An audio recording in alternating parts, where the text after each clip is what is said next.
Okay, hello and welcome to the stream. I am sad to say that today is our last day playing Dragon Quest III, the SNES fan translation version. Um, I can't believe that the game is pretty much over at this point, and we're just doing some extra post-game stuff that came out with this version of this game. Before we started, I just wanted to say that I'm not too sure with how long this stream is going to be because I don't know how long the post game is going to take me. I don't know if it's a lot or if I'm going to have to level grind. So, it's going to be either a very short or or it can be anywhere from a very short to a long stream. We will see. Um, as for some other stuff, um, I am looking forward to the Dragon Quest HD 2D remake because I already have party members that I would like to create for my games or my next playthrough. There's already, yeah, like two party members I'd like to make, and oftentimes I don't like to replay games right away, but this game I'm very excited to play again already. But if I had it my way, I would just play this game again, honestly. But I just have so many other games on my backlog right now that I have to move on soon. But yeah, so I'm excited for that. Uh, let's see. Oh yes, my important announcement today is that I opened my sticker shop. So thanks to everyone's support of the channel so far. I am finally able to start drawing again and illustrating some stuff, and I decided that I wanted to commemorate my playthroughs of all the RPGs that I finish on stream just because I just really enjoy my time streaming them, and I wanted to have, I don't know, something to keep the memories of every game that I played. So, if you are interested in looking at or actually, first let me show you guys the illustration here. Let me move to the corner so I have room to show the illustration. Okay, so here, ta-da! This is my first illustration that full illustration that I've worked on in a very long time. So sorry if it looks a little simple, but yeah, this is me with the whole hero setup, and I'm very excited about it.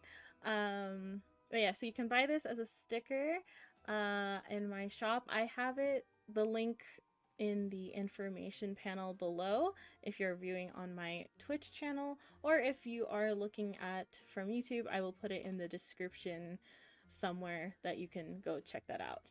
I also have, let me put this away. And then I also have this sticker is just a cute little, silly little autograph sign thing you can put on anything. Oh yeah, the stickers will be kind of like Redbubble style, so I think they are made to order on more vinyl slash waterproof stuff, so you can pretty much put them on anything. I haven't ordered the stickers yet for myself, but I am planning to soon. So you can put my cute face or my cute autograph on anything you want. But if stickers are not your jam, I'm also working on photo cards, which I think is fun. So so it'll look like this. This is like the front part, and this is the back part. I have like a cute little note that I write on the back just for everyone, just to thank everyone for supporting me.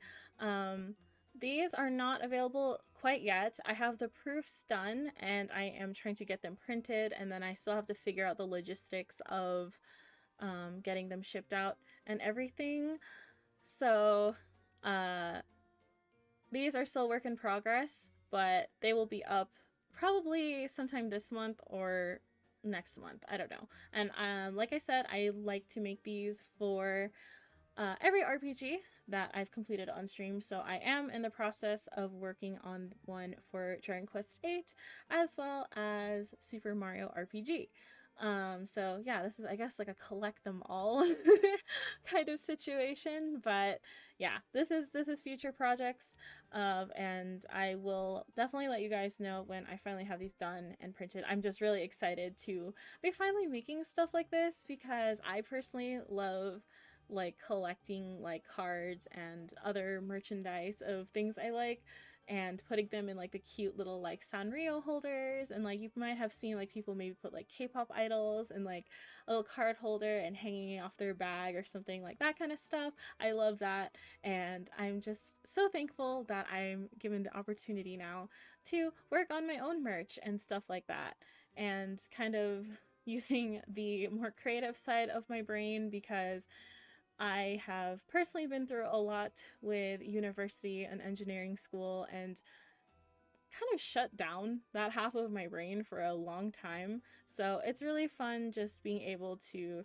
create stuff again and using uh using this platform as an excuse to start drawing again. So yeah, thank you to everyone for giving me this opportunity.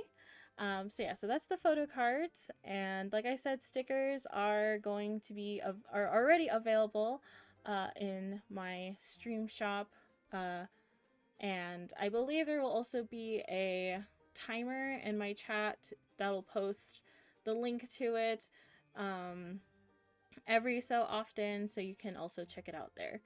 But okay, I think that's the only announcements I have before the stream starts. Let me think. Yeah, I think that's it. All right, so let me go get the game here. Put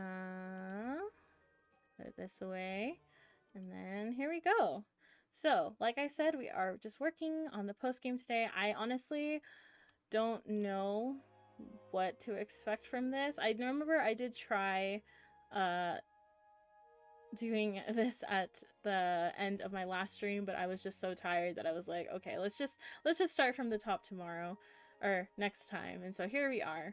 Oh, speaking of our last stream, the VOD for that is on YouTube. I had to take it down because I just wanted to edit out the level grinding section and like fast forward it and all of that. So if you missed the last stream with Zoma and the final dungeon and me crying about Ortega, you can watch that over on my YouTube. The whole stream is up. I don't have the timestamps yet, but feel free to skip around and stuff. But okay, so here we go. Here is our party in the Sky World. We are levels 44 to 40, it looks like. Okay, I had to move over there to see. But all right, here we go. I think like I said, I don't know how long it's going to take me to get through all of this. I have no idea if like there's a lot to look forward to, or you know, this might just be it and like one fight. Like I honestly have no idea. So I'm just going to stream as long as it takes for me to just get through everything.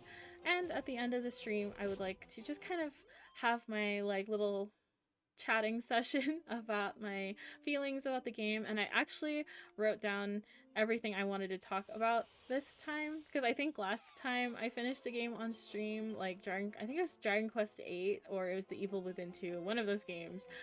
It was just completely like stream of consciousness style, and I don't think I got to say everything I wanted to say. So I really wanted to like talk about a lot of things with this game, because honestly this game was just such a pleasure to play, and like I just love Dragon Quest, man. Like it's just a good time. Wow, I lived that. I did not live that part though. But yeah, like I just have such a good time with Dragon Quest, and it's like I'm sad that it's over. Like I've completed every single number title in this series. Again, besides the MMO, but that's for future me to figure out. But yeah, like every number title in the series, and it's like I feel kind of like I feel like achievement in that way, but then I also feel like I I don't know what else to look forward to now. Because I do have some of the side games not completed yet. I have to finish my playthrough of Monsters 3, but I don't know if I'm going to continue that on stream just yet because of just other things I want to work on. And I'm gonna do this. I'm gonna do this. Blast beyond belief. I finally have my own exploded user. Whoa, animations. Whoa. Yeah, because I didn't have a mage this whole time, or like using Alice as a mage this whole time. She's just mostly been a healer. Oh, excuse me. Why is this an enemy in here? Anyway, I haven't seen a lot of the animations for stuff, so I'm just gonna, maybe I'll just like start spamming them just to see them. But anyway, I was talking about numbered titles. So yeah, I feel like a little sad that I don't like have like stuff to look forward to in the same way of like when I didn't have all the Dragon Quest games done. But I think the important thing to me is that now I can look forward to Dragon Quest 12 and see it to its full extent and appreciate whatever they do, and be able to compare it to, because I know they're trying to make like it like a lot different to the rest of the series, so I can just compare it to the rest of the series now because I've played it. And let's see, did this do actually anything? I was talking too much. I'll just do it again. But yeah, and also oh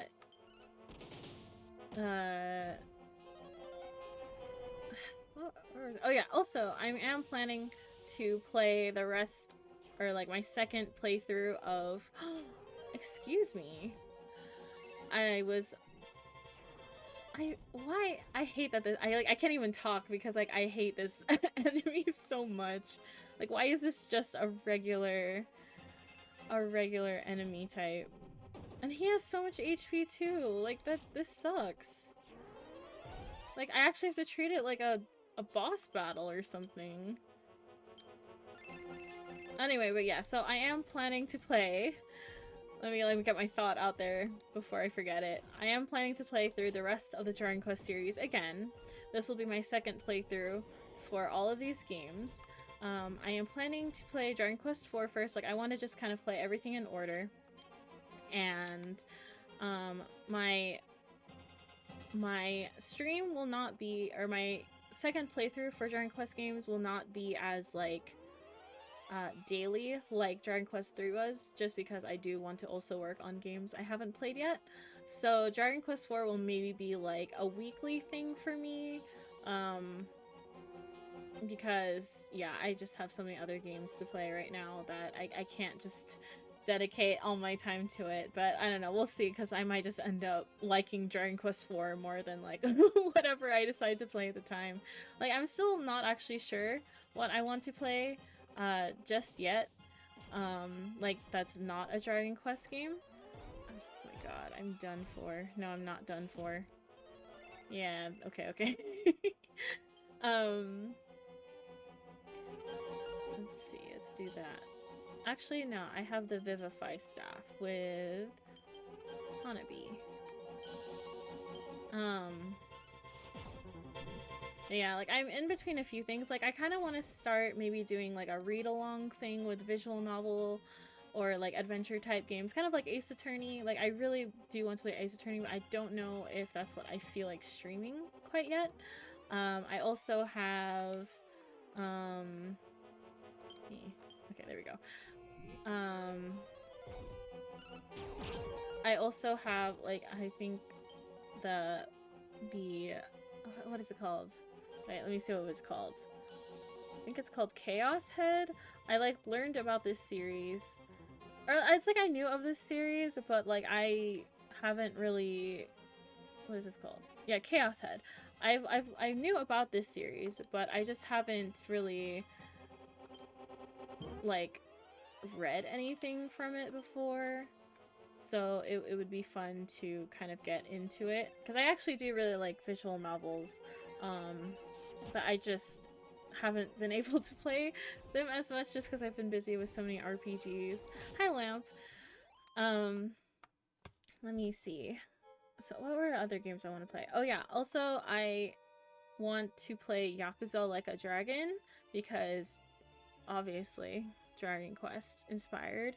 And then some other more like indie titles have caught my eye. So I have like Omori, Sea of Stars, and Witch Spring R looked really interesting to me. So I might pick one of those depending on my mood.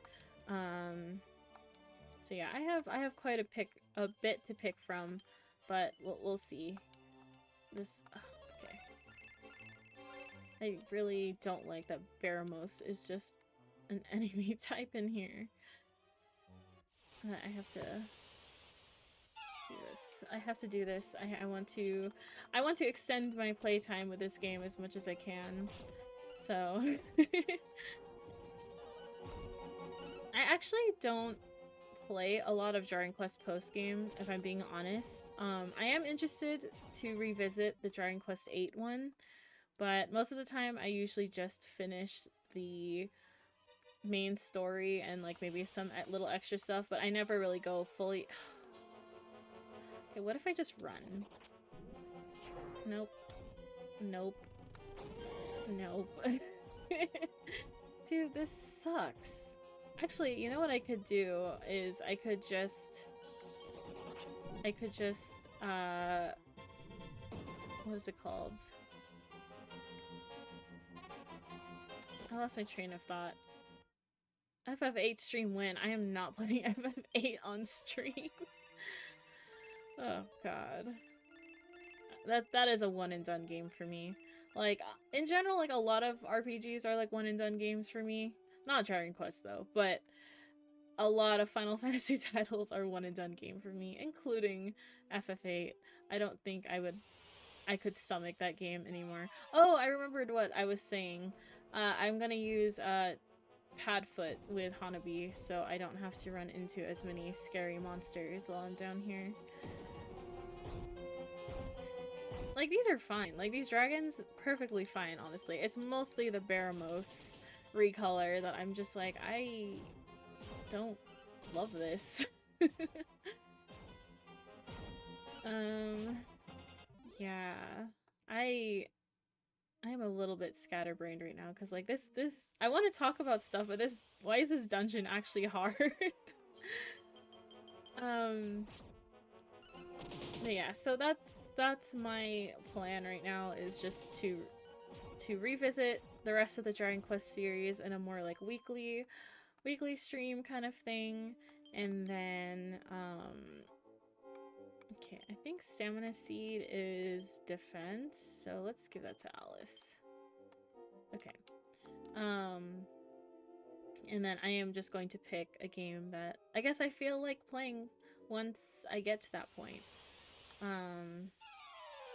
See, this is ridiculous.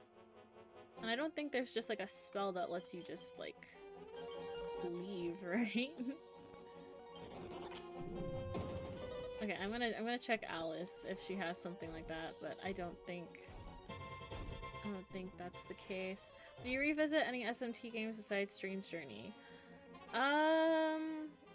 That's like a we'll see kind of thing. I do want to play Strange Journey on stream. I haven't written that down yet, just because I don't know if that's going to be ending anytime soon. As I said, I'm just referencing things that I wrote in my Twitch panel. But I think I'm just waiting till the SMT5 Vengeance update thing, because yeah, I don't know. I feel like SMT is a very like, I wouldn't know what to say a lot of the time, because that one is a really like, you're just You're just walking around for a long time, like, just fighting stuff. And there's not as much, like, story. Like, there is story, but it's very, like, spread out that I feel like maybe I would have a hard time finding about things to say. But I don't know, maybe I will in the future. But like I said, I'm mostly trying to reference what I've already written down on my list because... Yeah, okay, I need to focus. I need to focus. Let me get out of here, actually. Please, I hate this. Why? Okay, okay. You know what? You know what?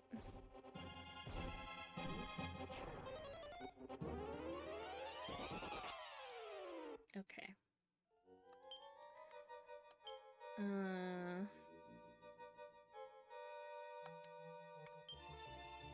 Like, maybe I should just level grind in here, because I'm already here anyway, but I should fight everything, but like, this just sucks.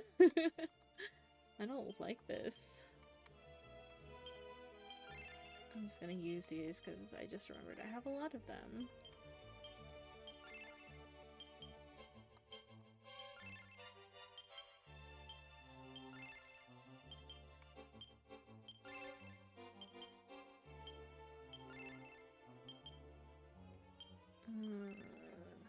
Okay.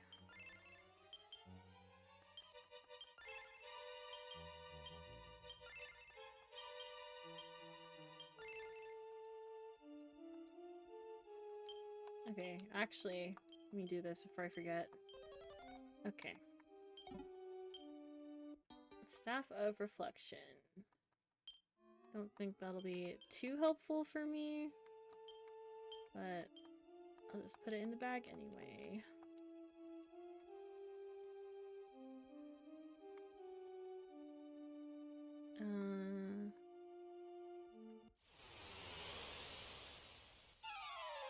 Okay, Evil Crab is fine. I can fight Evil Crab.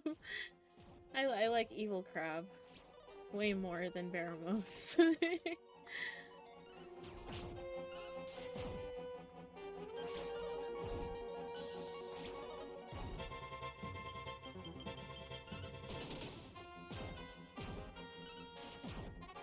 They are so evil. Hello, hello, welcome. Okay. Oh, wait. Down here. Okay. Floor 2. This... Oh, wait. Oh, no. Wait. This reminds me of the dungeon we already finished. Wait a minute. Wait, what the heck?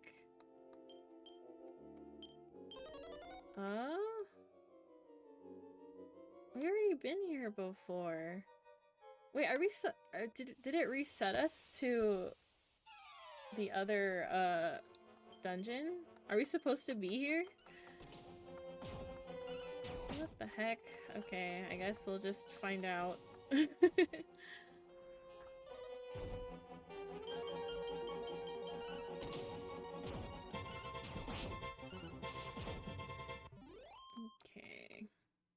Giant shears. I think that is an old equipment. Yeah, okay. Let's put this away. Wait, I'm kind of annoyed. Why are we here again? Yeah. Unless, like, we're gonna fall down somewhere and it's gonna be, like, a different place to be. Like, I usually, like I said, I usually don't really play, Dragon Quest post-game. At least not immediately after playing. And I usually, like, probably, like, what's the word? Research into it more, but I was like, yeah, I'll just run, I'll just run straight into this one, and now I'm lost immediately.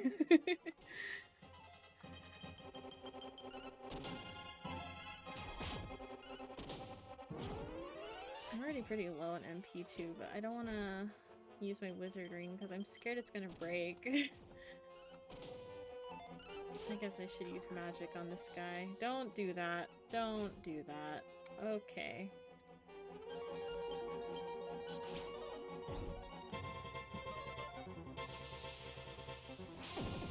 Wow. So cool.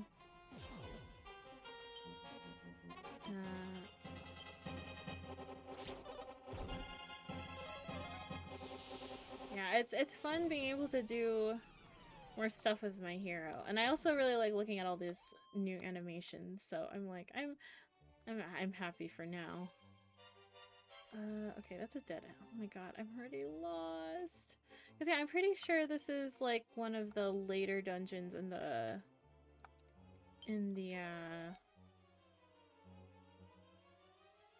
base game. So why are we? Is it just a troll? Like, is it trolling me and I went down the wrong stairs? Okay.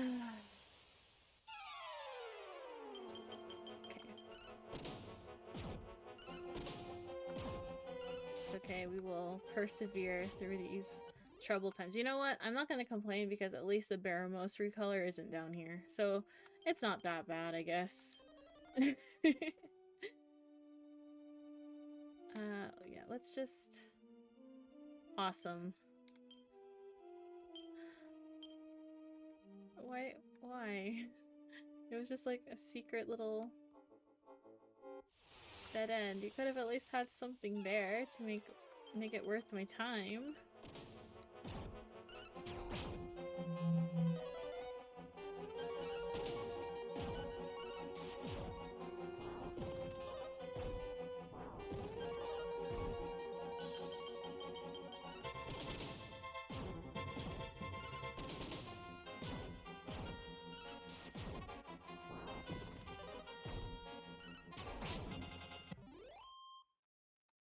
Okay, I'm gonna heal up everyone before we move on.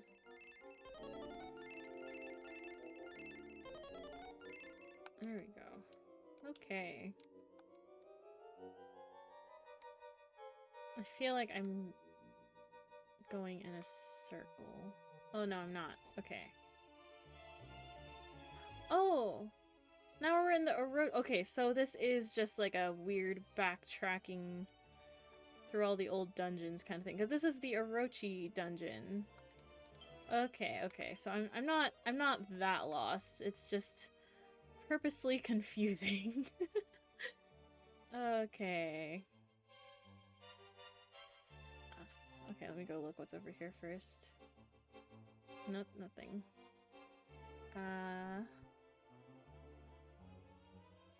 What's down here? A dark troll. Okay, I want to... You know what? Let's do this. Oh no, I don't have enough MP.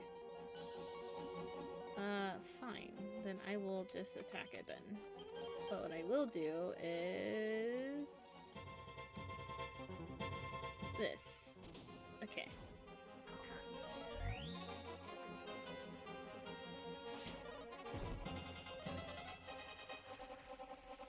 It's very therapeutic being able to use Explode It for myself. I am no longer going to be a victim of Explode It.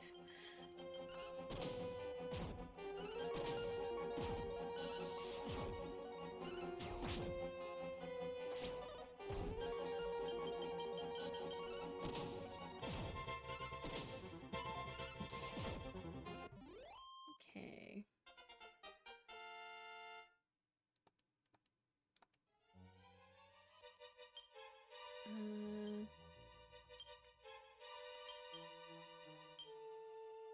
Okay. It didn't break. Okay, nothing here. And then...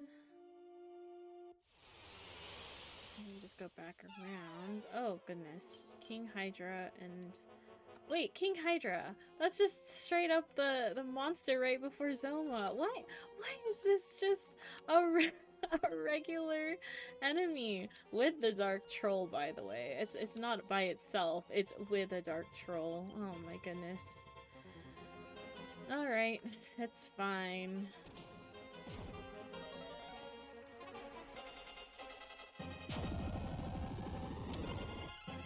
Oh, King Hydra doesn't get affected by it.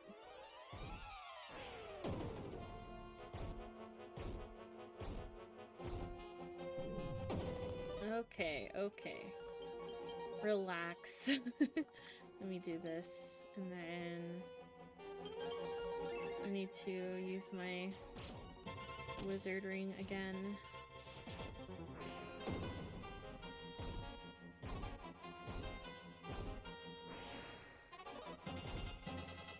Oh my god, I feel like every other battle is like a mini boss fight. It's kind of ridiculous. No, I just said I was gonna use my wizard ring. Okay. Getting the Sage's Stone though was such a game changer for me. See, it doesn't even require MP, so it's just like, alright, well, Hanabi, you've also become a healer. Essentially. And it helps me, at least save some MP with Alice. Maybe I'll do this so we don't die in here. There we go.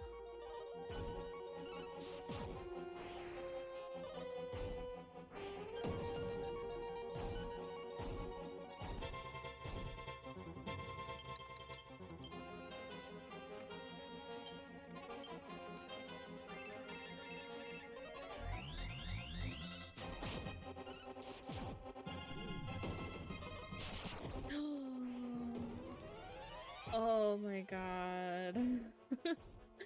Dude, what the fuck? Why is it so hard? I mean, okay, I knew Dragon Quest post games were like, you know, difficult, but this is kind of silly. Like, this is just like comically difficult. I was just like, yay, fun post game time. Never. Let me see.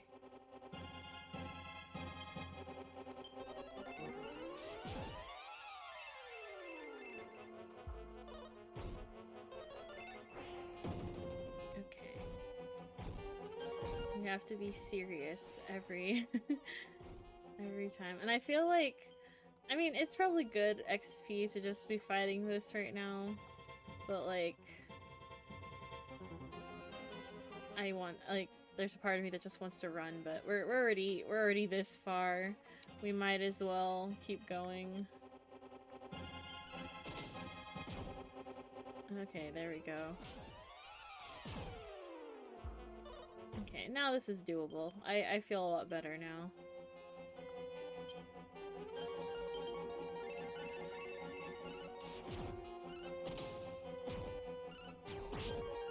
There we go. Jeez. Okay, did I check this? That was a dead end. Okay, okay. Guess we keep going around. Let's go left. Okay, I think this is a dead end, yeah. Okay, I'm not doing this again. Yeah, I am running. Thank you. The fact that you could just run into that thing, like, regularly is kind of ridiculous. Wait. I saw the stairs on the other side, but... Huh. How do I get there? Maybe... we'll see. We'll see after we get out of this battle.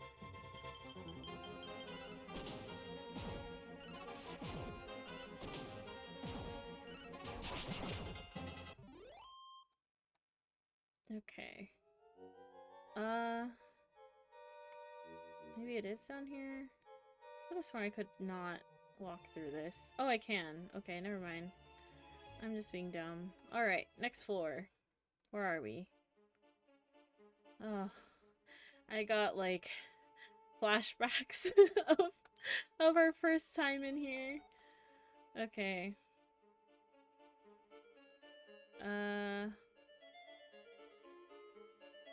Yeah, okay, I remember the exit. Because of the first time we were here. Okay, who are you? Though I served God, I've committed a crime. So I'm purging myself here. By the way... Oh. Alright. Awesome. I'm going to take that for myself.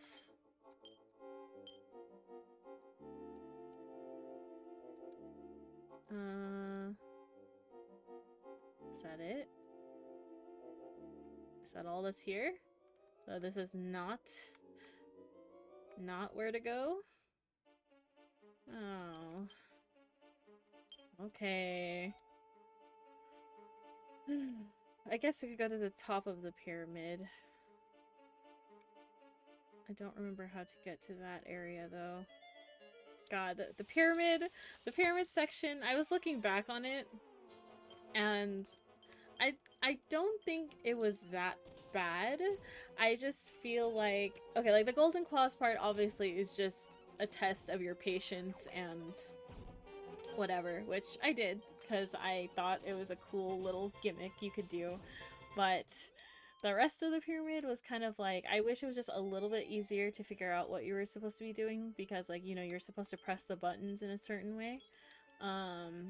But I just couldn't even tell where the buttons were, you know what I mean? Like, it's like, that was like a little bit dumb, but overall, I didn't super hate it, but I think it's probably my least favorite dungeon just because it was just kind of like, oh yeah, and also like the treasure room where like literally every single treasure you had to fight mummies, that was also a little bit annoying, but I get it. I get it. It's a very much a product of its time, so I'm trying not to fault it too much because it's supposed to be cursed and all of that, but so it fits the scenario, but I wish it was more like maybe just a boss would have been fine rather than 12 battles of mummies. The song is so good though. It's okay. That's not my favorite song in the game. Like again, it fits the theme, but I don't know. It's where am I going? Oh, here we go. Or is this where I came from? This is where I came from. Okay, I'm just gonna check this. Check this here. But I will say, it doesn't sound like it's from this game. Like, ooh, wait a minute. This might be amazing for me. Let me put these away first. Daiya's sword. Nope, it's not that great for me. I lied. But I think this is the one that we threw in here. So at least we can just... Like, I think we threw the Gaia sword in the volcano or something, and then, like, it opened the path for us or something like that. So, like, that's kind of cool, I guess. A tablet. Yes. Never mind. Well, we have a chance still. Never mind, we no longer have a chance. I am just going to run. I am just going to run. Okay.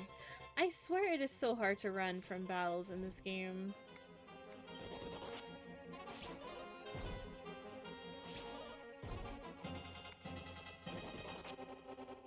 Okay.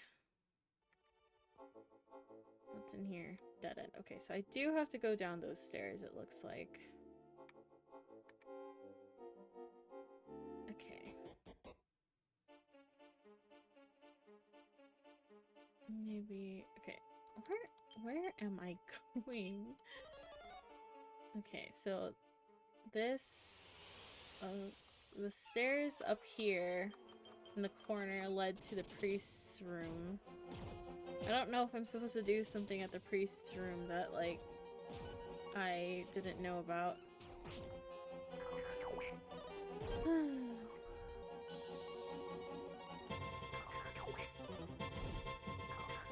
Also, I think, you know, I think this song is good. It's just, I think after listening to it so much when I was lost the first time I was here, I might have just gotten tired of it. But yeah, it's not a bad song. I guess it just reminds me of not so pleasant times. Okay, so this is the priest's house or jail or whatever. Actually, let me heal Alice really quick.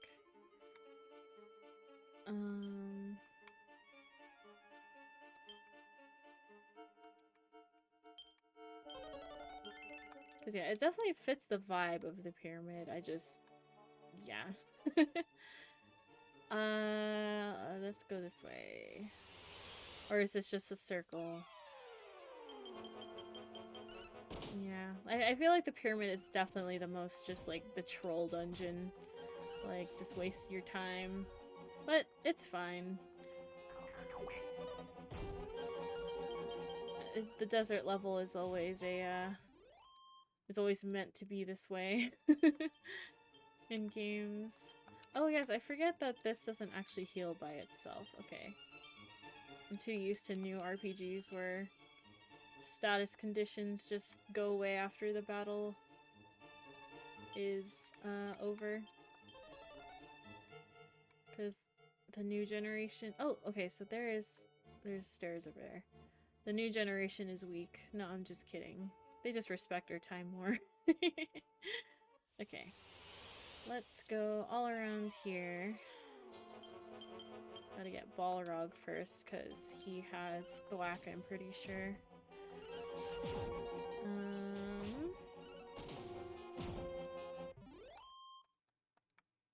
Alright. Let's see where this leads us next. Now we are... Oh, we're in the fairy spring. Or, I don't know if it's the fairy spring, but it's like a... By the fairy village where that... By the fairy village that... Oh, thank God. That couple killed themselves at, which was actually quite sad. Okay, there we go. So, our MP is back? Yes, it is. Thank God.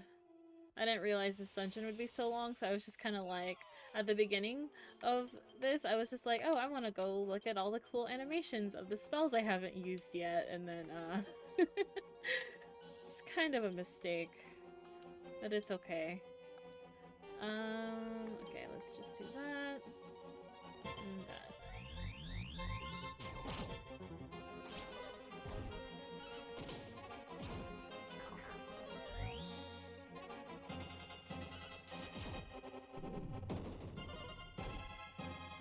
I hate that even with a buff, he does it so much still.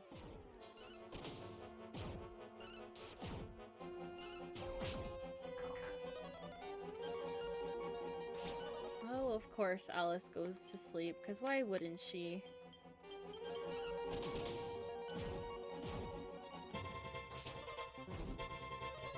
Why wouldn't my user of offensive magic stay awake for this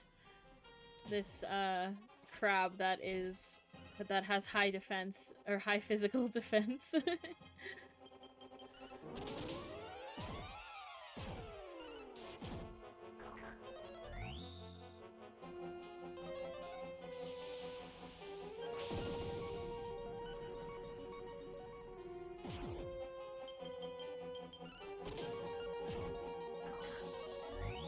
Oh, stop. Your defense is high enough already. Okay, I'll just make Alice finish it off now. Let's see. What would be...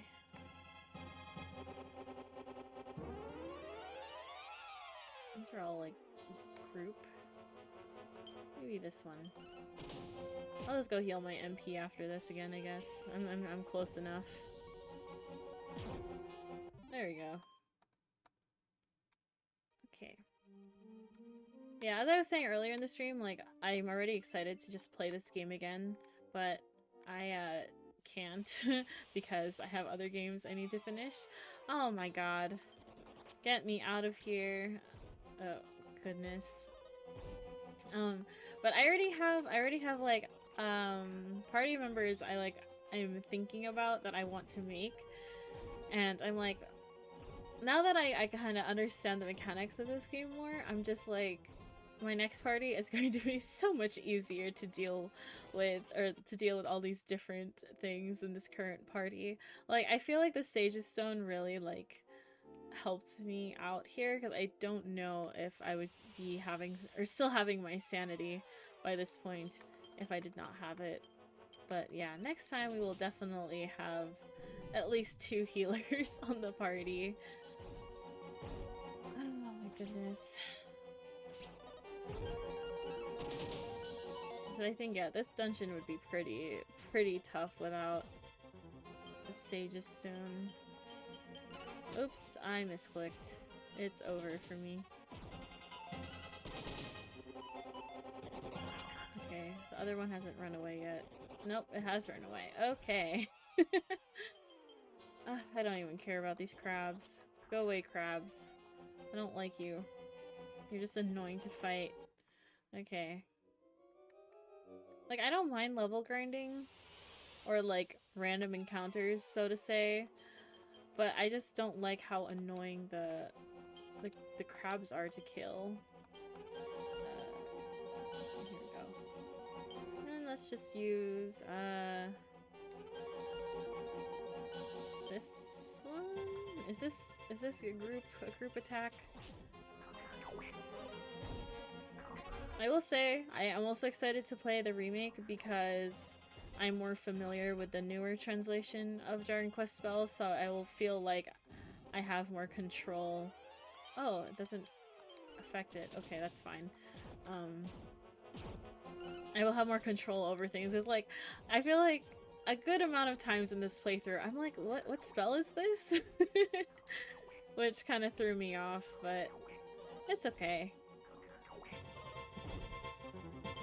I only know some of the older names just because I played the original version of Dragon Quest VII, and that one used like the older spell names, and I think, yeah, the first 2 Dragon Quest, or like Dragon Warrior games, were also like this, so okay, I'm gonna do that and call it a day. There we go.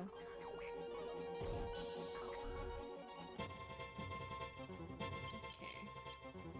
And you can just heal off the paralysis after the battle here.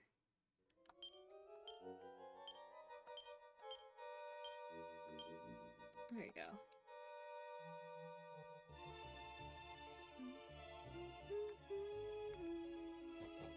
Okay, this is where the water was last time, and then we went down the stairs, and now we're through here. This was the beginning of the Necrogond dungeon, but now we're here. We're in jail. Hi, Slime. Why hasn't my turn come yet? Are you playing too? Yes, good luck. What are we playing?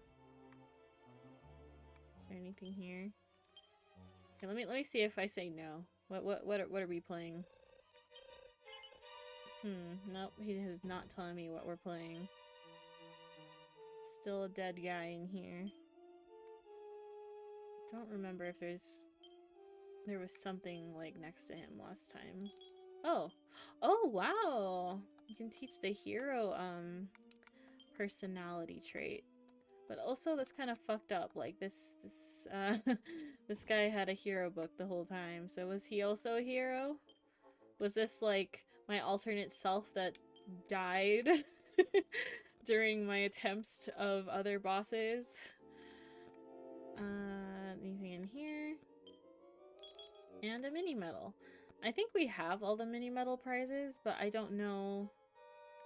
Well, because I reached 100 and he said... Wait a minute. Why are we in the monster arena? Okay, I don't like where this is going. I'm going to make a save state. I do not like where this is going at all. I mean, it might be too late for me because I already came outside, but it's better than restarting if I have to restart. Okay, heavy laughter. Ha ha ha ha ha. Ha ha ha. Oh god. Oh god. What did I get myself into? Kiki. Finally here, are you? I was getting tired of waiting. Let's go. Okay. Another one? Like, you couldn't have at least been like, I don't know, a cool, awesome monster that I fight here? It's just a fucking another Barama evil? Fine. Fine. This better be the last time I fight this fucker. I am tired of him. I am absolutely tired of him. Actually, let me speed up my characters, because I've noticed that I definitely struggle with the speed in this game.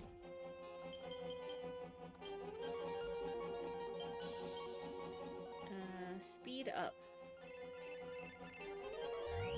There we go.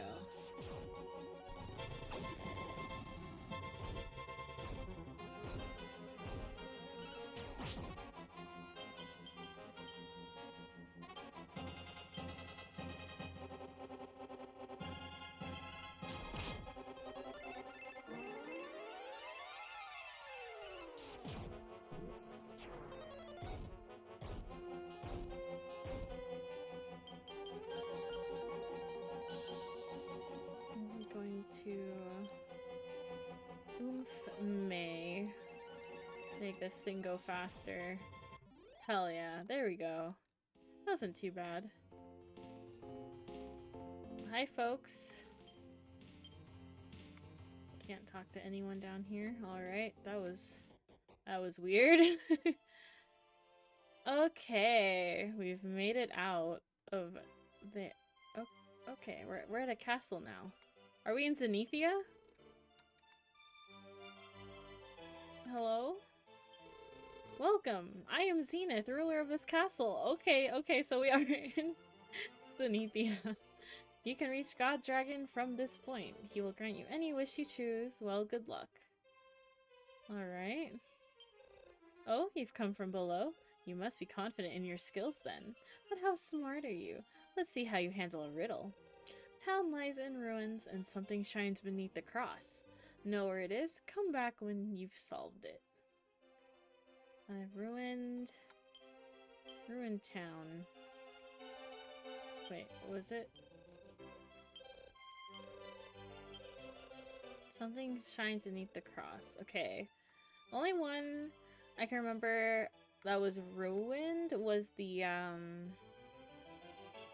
one where like everyone came back at, or like came to life at nighttime. Can I return here? Oh, okay. I can return back to Zenithia. Okay, that's cool. This is cool. Alright. Let's see what's down here. Oh wait. Actually, they said I would fight the good dragon, the god dragon here. So I'm just gonna save.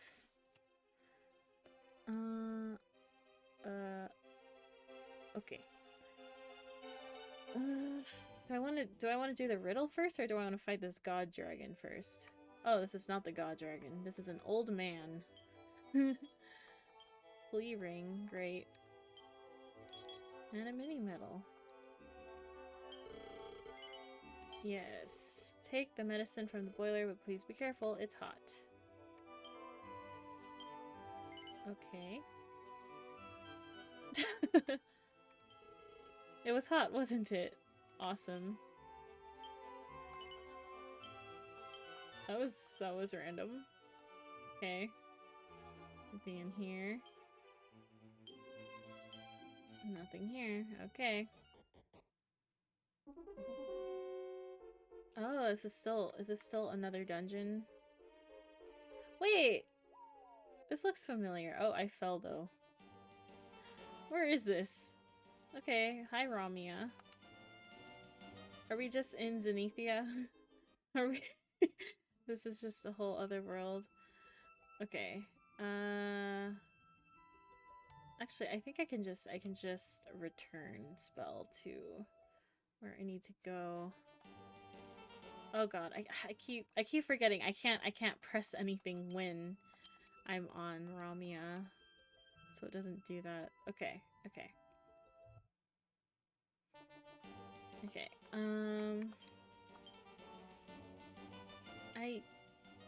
don't remember what that town was called or where it is. Okay, you know, I'm just gonna look it up because I'm pretty sure I'm correct with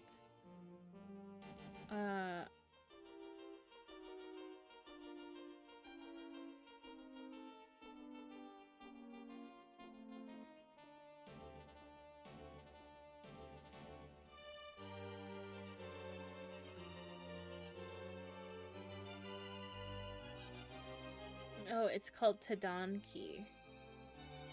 Okay. So I need to go to Tadanki, which is not on here. Where is this? Okay, hold on. I'm gonna do a little searchy search on Google. Tadanki Dragon Quest 3. Okay. I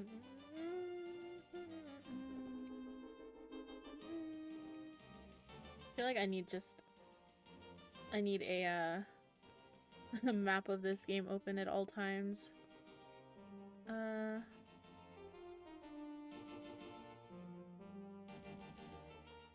Where is there no just like map with like the names of everything on it? That would be helpful. Okay, here we go. Tadanki is on the big continent on the south. Okay. Okay. I can just go this way.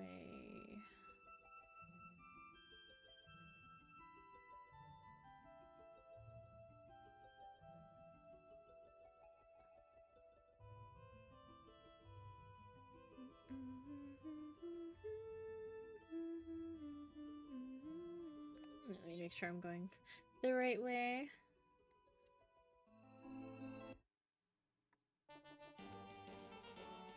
Okay, I have to go south now. Also, I am so sorry I have not cleared out my map yet in terms of like the grayed out stuff, but I promise I will get that done, at least in my own time, at the very least.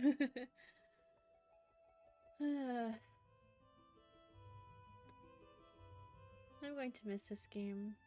I'm going to miss Ramia. Okay, I think is it this one? No, that's the shrine. That is Necrogond. Is it this town right here? That's a shrine also.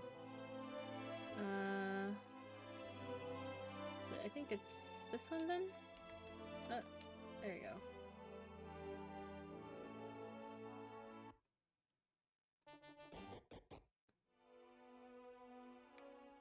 Then we have to find the cross. And if I remember correctly, there was like a grave site somewhere here.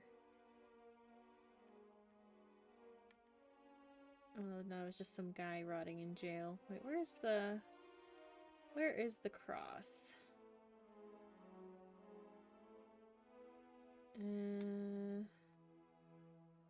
Oh, here. There we go.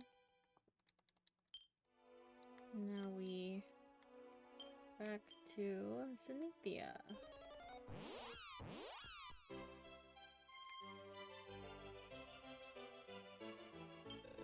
Oh, you solved the first riddle. Well, here's another one then. A town surrounded by darkness. Something sleeps in the flowers. Town surrounded by darkness. I'm guessing that's in the dark world.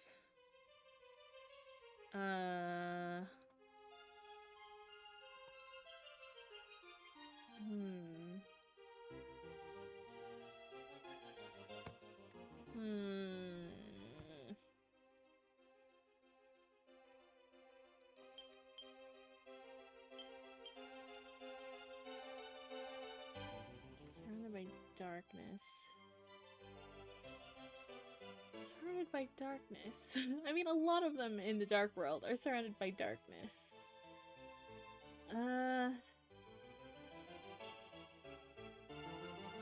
Maybe... Which was the one that, like, no one was in there? Because I think, is it this one? Oh, wait, I can't return here. Wait. I have to go leave first. Okay. There we go.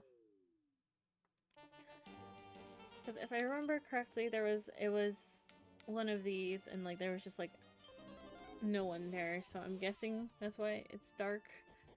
It's darkness. So no one wants to be here. Flowers, though. Where are the flowers? Oh, it's in here.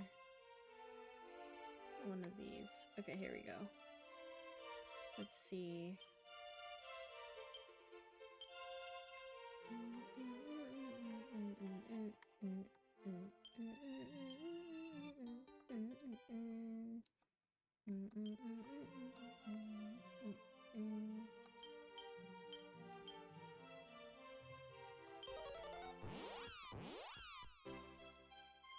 Okay. Oh, you've solved the second riddle as well. I suppose they've been a little too easy, so how about a difficult one? Find the one who looks at the stars without ever glancing down. Looks at the stars without ever glancing down.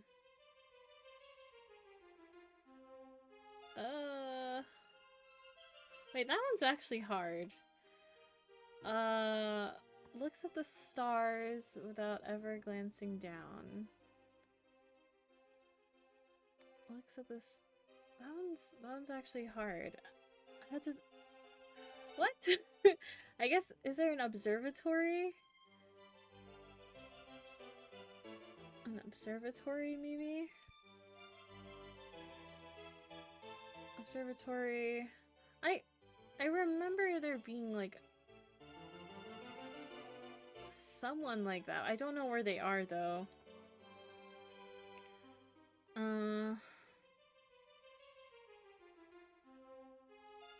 Okay, I'm just gonna look this up because I have no idea. Oh,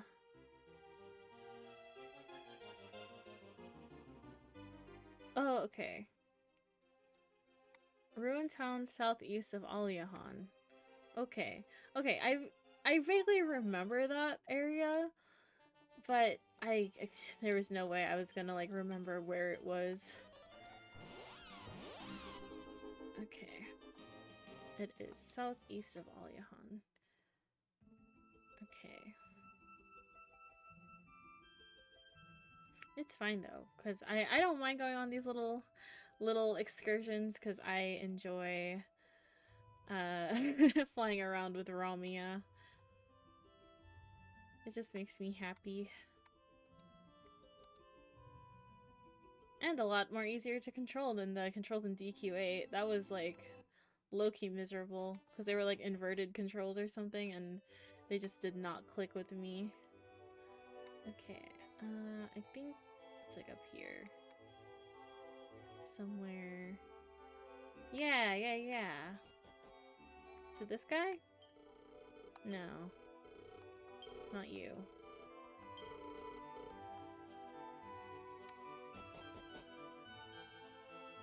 Oh, here we go. Yes, there was an observatory. I was not sure if I was if I was, like, lying to myself or not. Okay. Yeah, I remember this guy from earlier in the playthrough. I have to find something though. Is it, like, here? Here? Here? Maybe on his chair. Wait, here. No.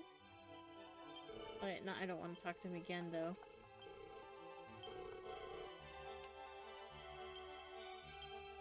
Oh, here we go. Another Sage's Stone? Well, don't mind if I do. Okay, let me just put all these stuff away. Don't want that. Don't want that in here. Don't want this either. Put this away.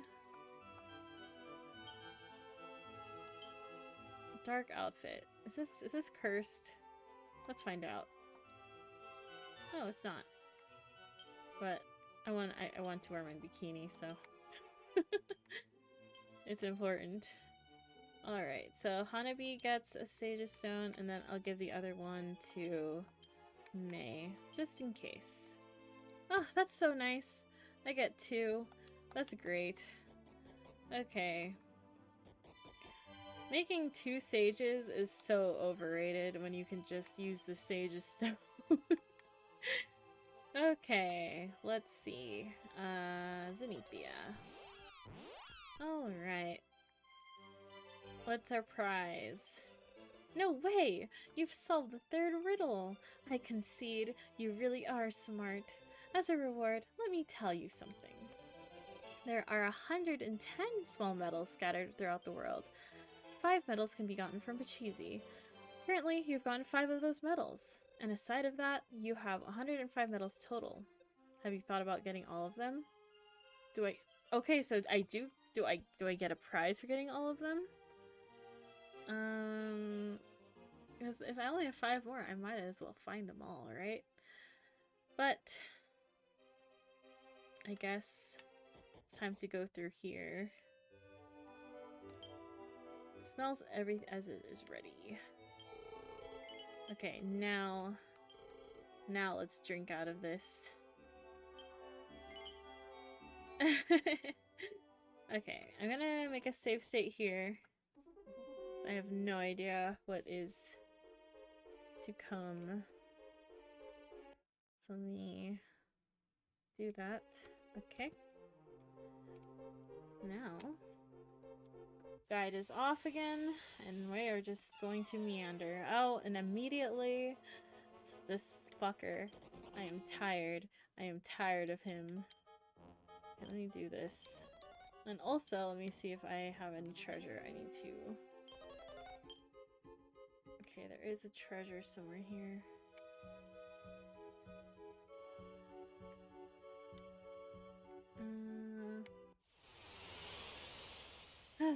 This feels like... Dude, are all of the encounters this Barramostery color? Because it's not making me happy, that's for sure. Oh my god. It does so much. But we also do this now.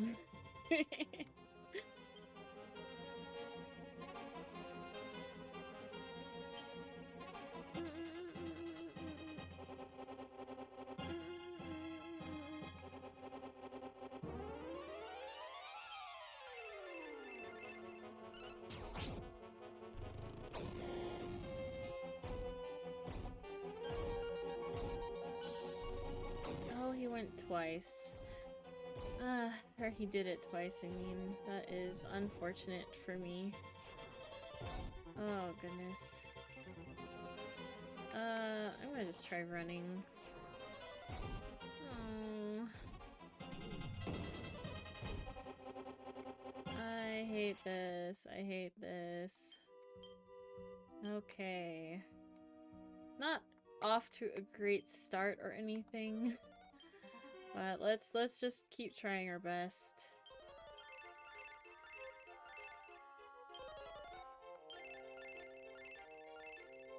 Okay. Why would he do this? Why would the god dragon do this to me? Okay, another mini medal. And a ruby ring. I don't think that's really gonna help us too much right now, but... What is... Wait, can use. Okay, wait, let me see what ruby ring does in this game.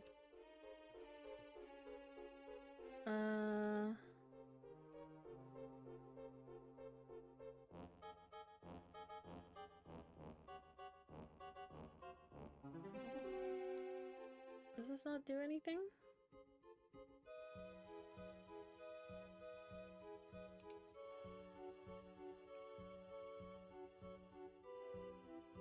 Oh, okay. I thought it was one of those items that like had a secondary effect, but I guess not. Okay. Well, time to go somewhere else. I fell. Why do I keep doing this? Okay, hold on. Hold on. Oh, right. It's like above. I see, so Zenithia is above this area. That makes sense. Okay. I guess this is not gonna take me back though, right? I have to return properly.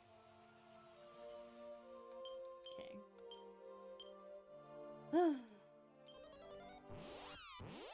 I'm just gonna try to get through the dungeon, and then once like, cause I think it's a fight, right? So,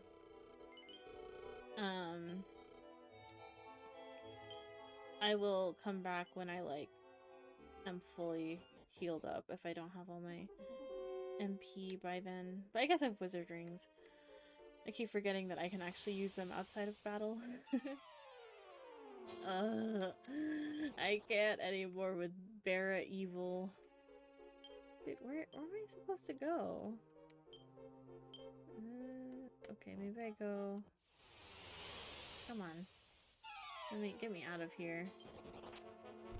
Okay, I'm just gonna... I'm sorry to say, but I want to get out of here, so I'm just going to... keep trying to run. It is just not worth my time trying to do all of that. Oh boy. Uh-oh. That's not what I meant. Oh boy, it's one of these moments. This is not the best run of this area. Oh, gate guard, okay. You are a bit scary.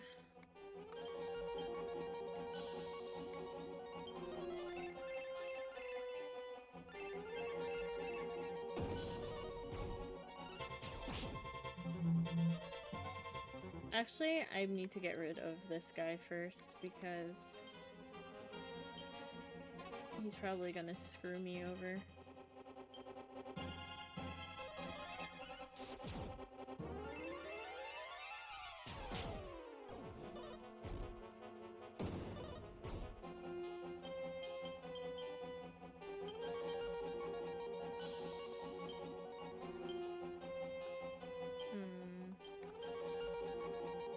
Okay, I think this is fine. Or not.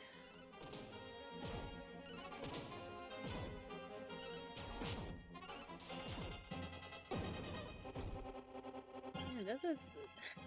this post-game has just been difficult all around, I gotta say.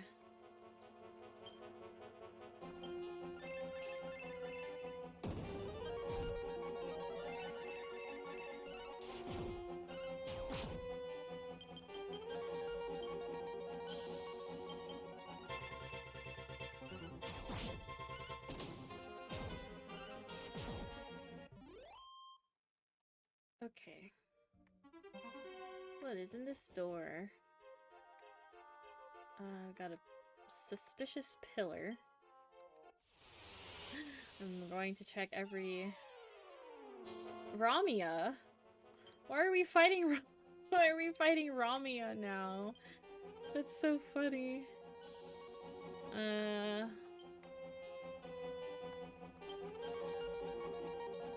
Jesus. I'm curious what the Ramia enemy does.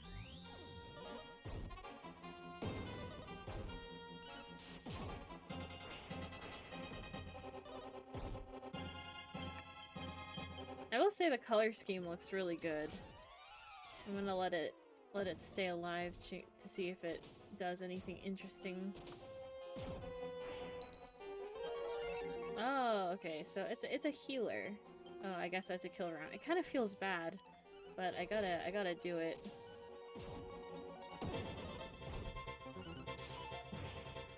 It has really high agility too. Don't do that. That's mean. Okay.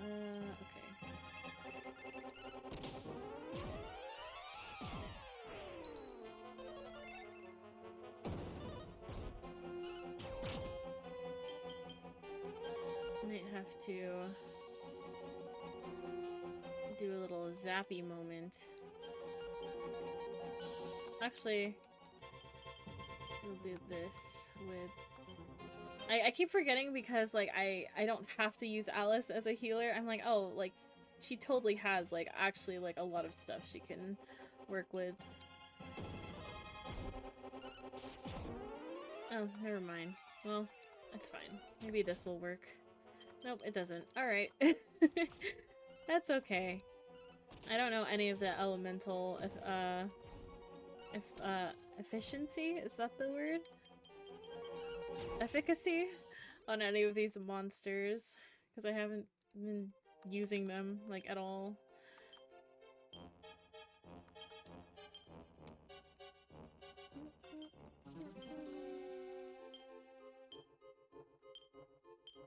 Okay.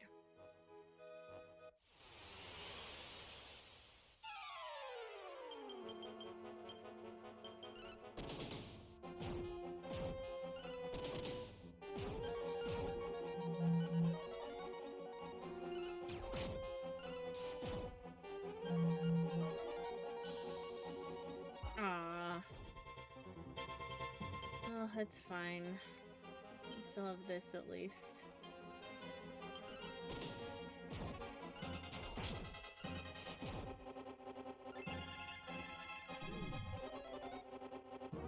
Oh, I don't love that for me. Fine, if you can do that, I'm gonna do that too.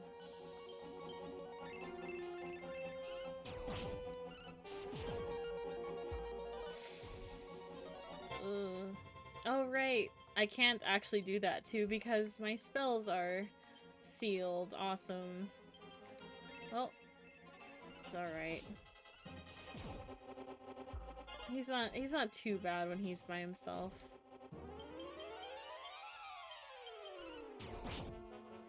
Okay.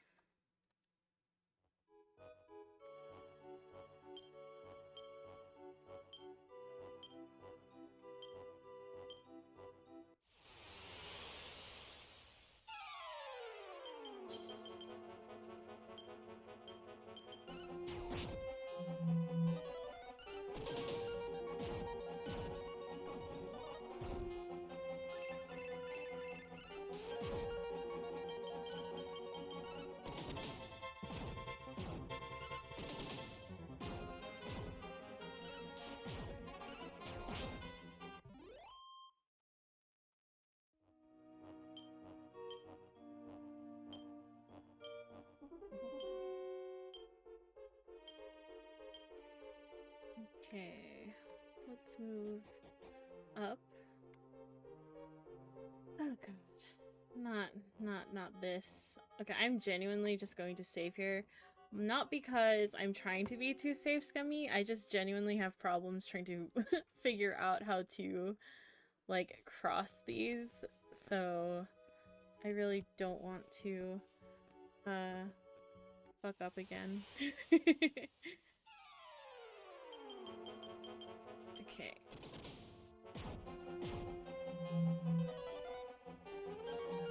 I don't know what it was about the first floor of this place being just Baramos recolors, but I'm glad I have not seen him again. I hope I didn't just jinx myself, but...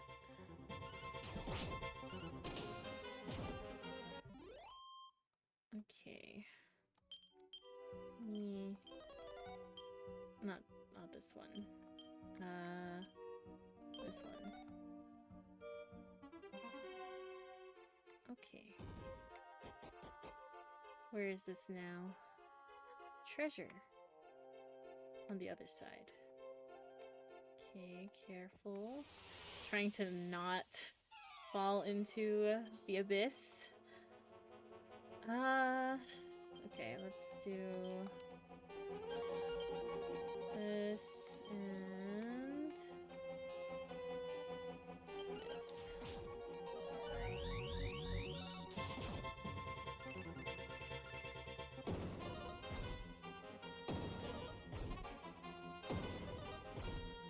goodness.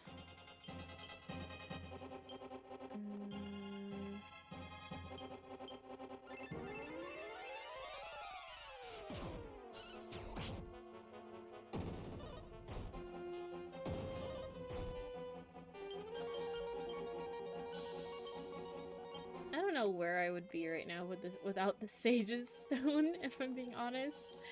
Oh my goodness, this would just be so difficult. But I think I like in my mind I actually like to make like my party members like kind of characters in my head, and in my mind it makes sense that the thief would have like a really cool item like the Sage's Stone to like kind of mitigate the fact that they don't really do anything else in the battle.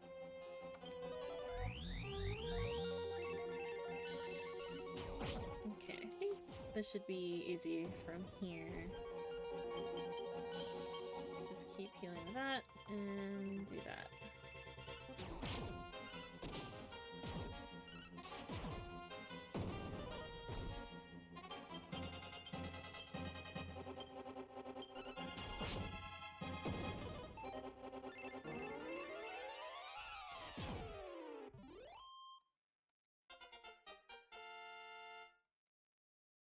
Wow, 4 points.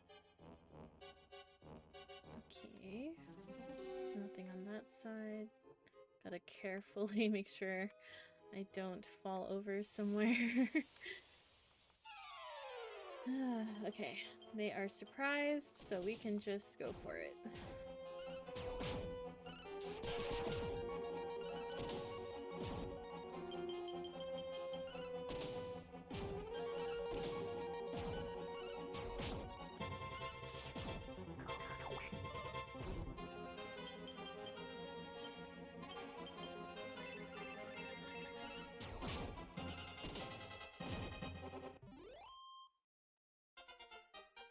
Looks like we're getting some level ups too, so this will be helpful for whatever the heck we're fighting next up here. I think we have to go back around for treasure. Another mini medal. It looks like a lot of the last few mini medals are just up here. So maybe we will end up with all of them after all.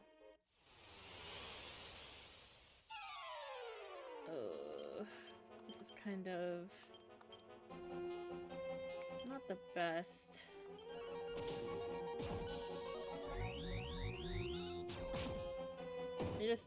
I feel like the monster, like the monsters they threw in this post game is Baramos recolor, really strong, just heavy hitters, and like some annoying ones that can cast thwack or extend your time fighting the annoying monsters, like giving them buff and stuff. So yeah, like I feel like it's fair for just like, you know, a difficult post game, but it's definitely a trial. I'm going to have to try to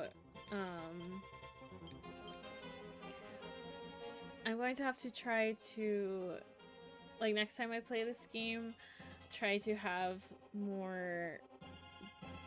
I specifically want to have another character with like the cleric job class, just so I can like just be oomphing like all of my characters more often. I feel like that's my biggest like desire for the next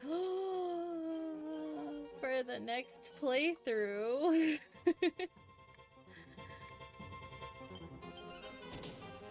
Jesus. And that was with like increase or buff or whatever too being active. That's crazy. Okay.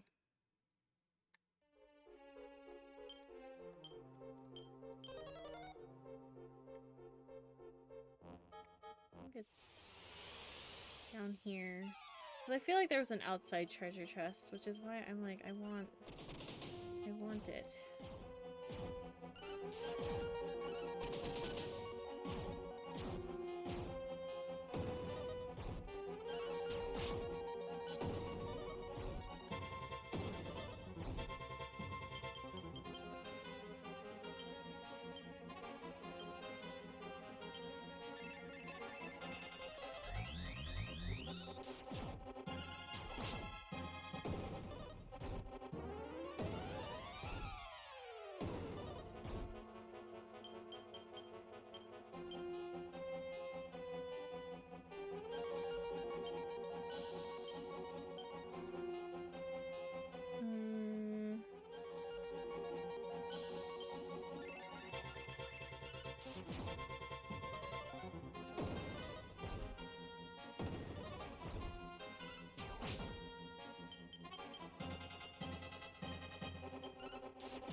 honestly tempted to just give Alice the other one. The other, Sage's Stone. Just so I'm not, like, using her MP when I want to heal. Because I feel like I'm usually healing with, or attacking with Mei anyway, so... I don't know.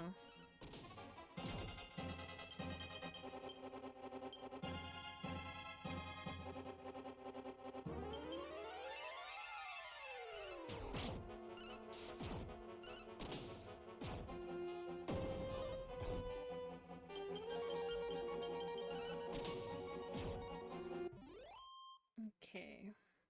Angry tattoo. Nice. I think that's the, like, the tough guy tattoo later on in other Dragon Quest games. Otherwise, there's so many ways to get around. Oh god, this is not what I want to deal with. Okay, thank you. God. Had some fucking sympathy for me. Never mind. Did not have sympathy. Okay. See, it always happens like this. I'm like, I just don't want to sit through that because I know it's gonna happen. I'm gonna heal. Do this because I know we might be screwed this turn. Okay. Okay. Now we're just gonna flee. Yep. Yep. Don't want to deal with it. Do not want to deal with it. Okay, cool. I want to go around for this. Like, I have, like, this fear that it's going to be Baramos again. I'm like, I'm just sick of it. I'm just so sick of it. Like, give me all these difficult monsters, but just don't give me straight up the mid-boss of the game every 5 encounters. That is just a bit much for me. I just got another wizard ring? Oh my goodness. I am drowning in wizard rings. But you never know when you need it. I'll probably save scum though. Like, even though I have 3, I'm gonna save scum anyway. For, my MP heals later, because honestly, I'm over this. Wow. Honestly, if this didn't change my personality, I would totally give Mei this just so that I could get crits more often. Oh yeah, but speaking of save scumming, what I'm going to do right now is save here. I'm going to try to get all my MP back because I am tired of not having MP. Okay. 82.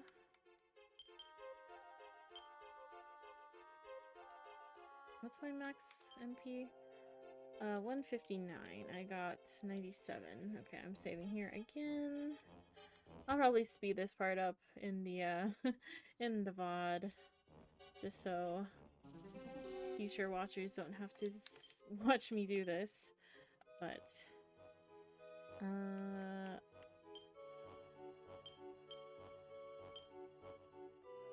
okay. That's good enough for now. And then I have to do the same thing with Alice. Wow, those are good rolls. Alright. That actually was not bad.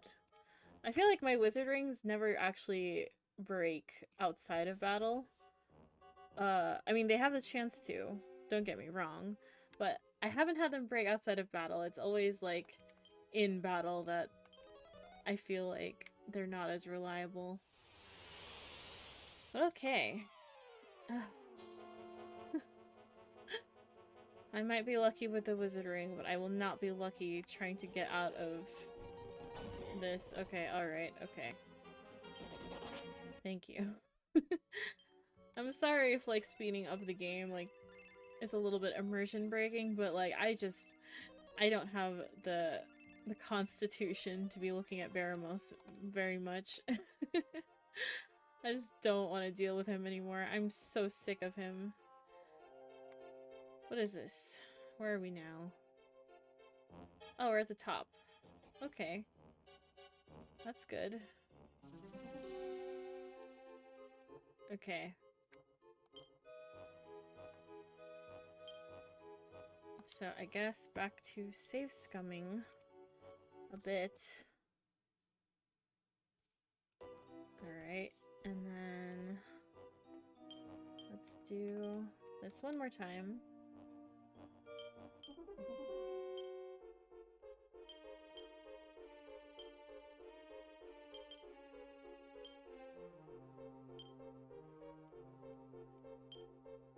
And Alice's max MP is 277, and ours was like 150 or something. Honestly, this dungeon's not too bad. I just feel it's mostly the Baramos like recolor spawning in every so often that really pisses me off. But otherwise it's not bad. I just just don't have the patience anymore. 167. I am just loaded up on these wizard rings. Okay. And I keep getting good rolls too. At least this game is nice in that regard. Okay.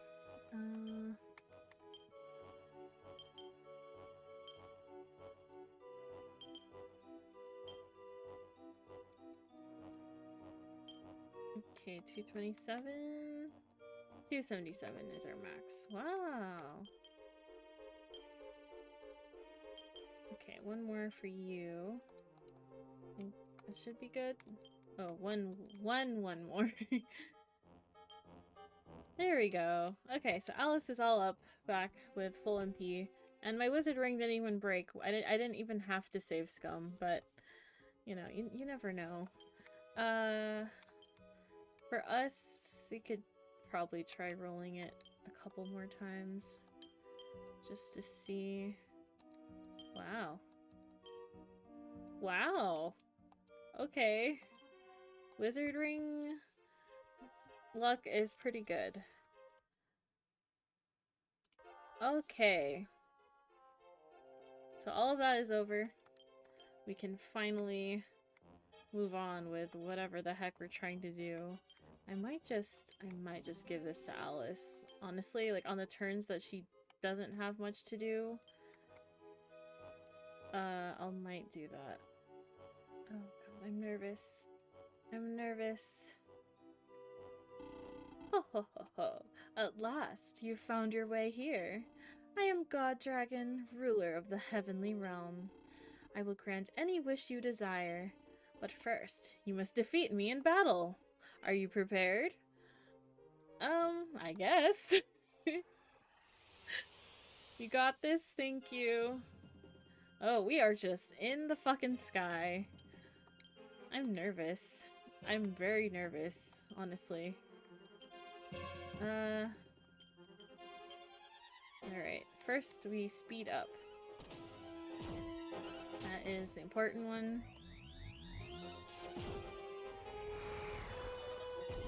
Oh god, okay. Oh god, dragon. Alright, keep fighting. That. And that. Alright. Okay, May. I see you. You're over it. You're over it. And I'm just gonna do one more. Oh shit, I fell asleep. Damn, that sucks. Daiya is also over it. Alright, May keeps going. We do this. Now we oomph with May. Okay. Oh god. He takes a nap. So we're taking damage because he took a nap? What? Alright.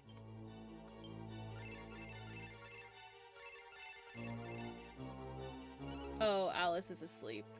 That is why I guess we don't want the Sage's Stone just on Alice after all. We want options with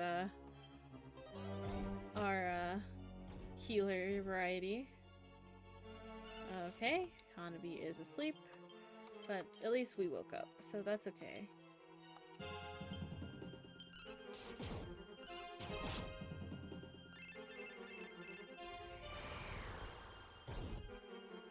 God, that does so much.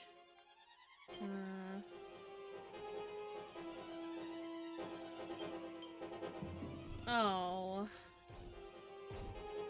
Alright. Well.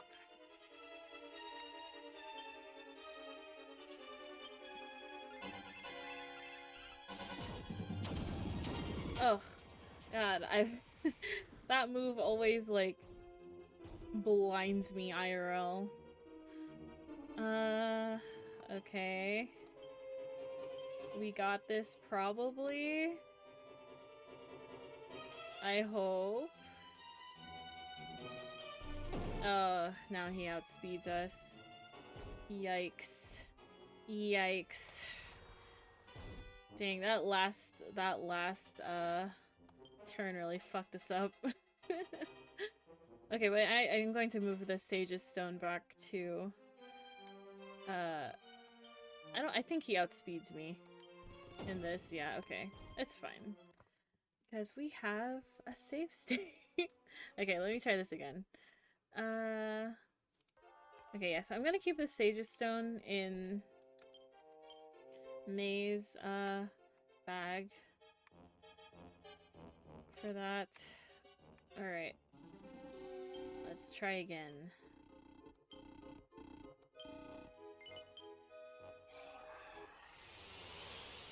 Alright.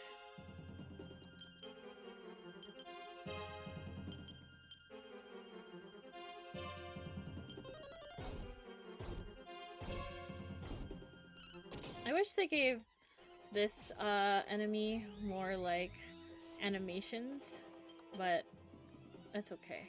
I'm not trying to be too picky about the situation that we are in. Oh man. Okay.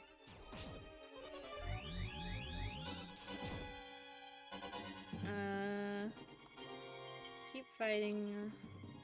Keep healing. I'm going to do this. Oh dang, May is awake immediately. She is not having not having this today. Let's buff my defense again.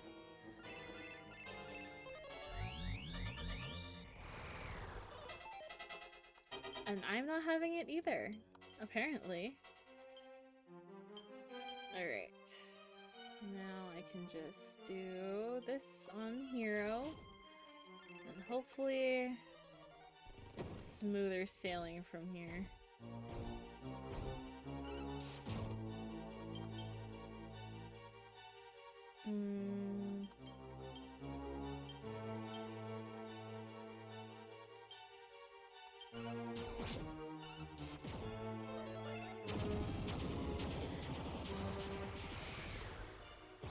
Dude, why does his nap time literally kill me?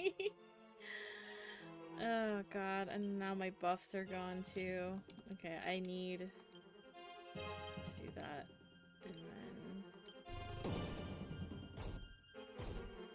Actually, what I should have done is parry while I'm not ready to move on with things. Okay, hold on. Because I don't have all my buffs up, so I feel a little bit scared. Oh, it does so much. Okay. Heal all. Actually, this might be a heal us all moment, actually. Heal us all. And revive. Where's revive? Revive Hanabi. Oh god.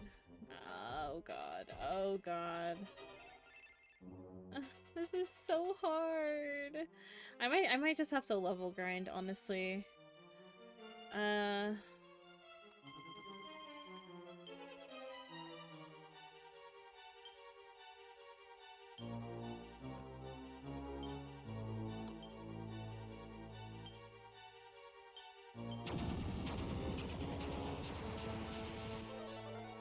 Awesome. Please. Please. Okay, sick. Okay, I'm gonna just keep trying to revive May. Alice needs to fortify, us. He just does way too much. Okay. Now we can... I wish we just got heal us with the hero. No, I will just, let's see. Let's heal ourselves all the way. Oh right, I gave her the Sage's Stone. Awesome. Okay, and then we will just continue to buff with...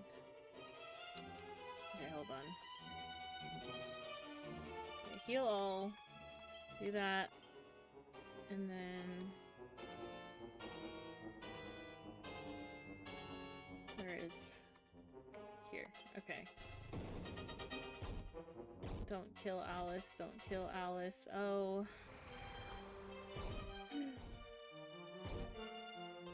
This is too much. I might have to go into the mines after all. There's no way.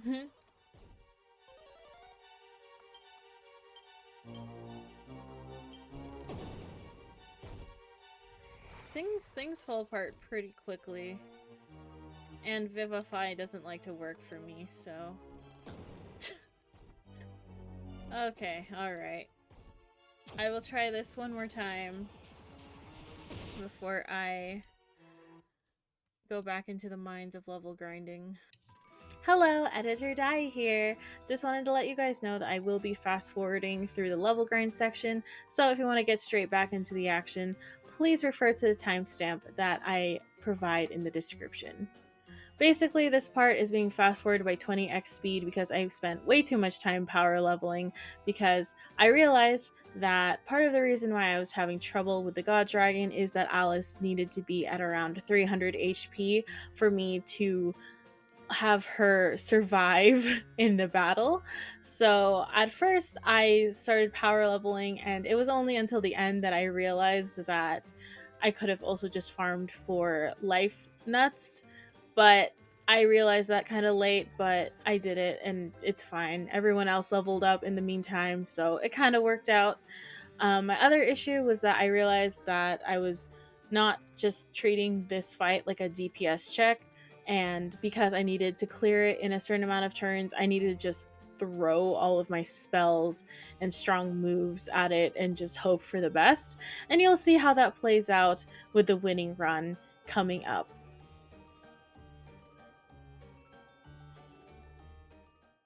Like, I need some sleep claws I can smoke on, please.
Hey, why did Hanabi go last in that turn when she has like double the speed of everyone in my party? Like, it genuinely confuses me. Like, I don't get how turns work in this game. Like,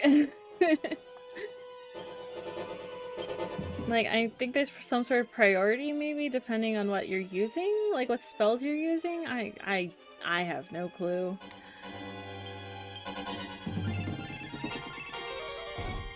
Or maybe it depends what the god dragon decides to do also.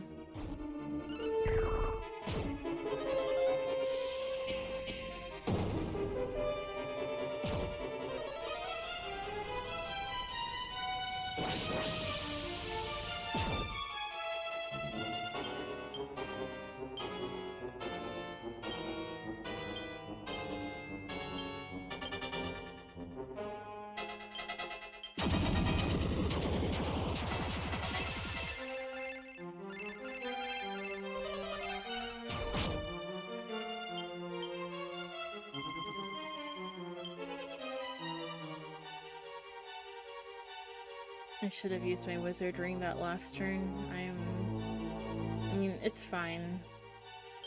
It's fine. Okay.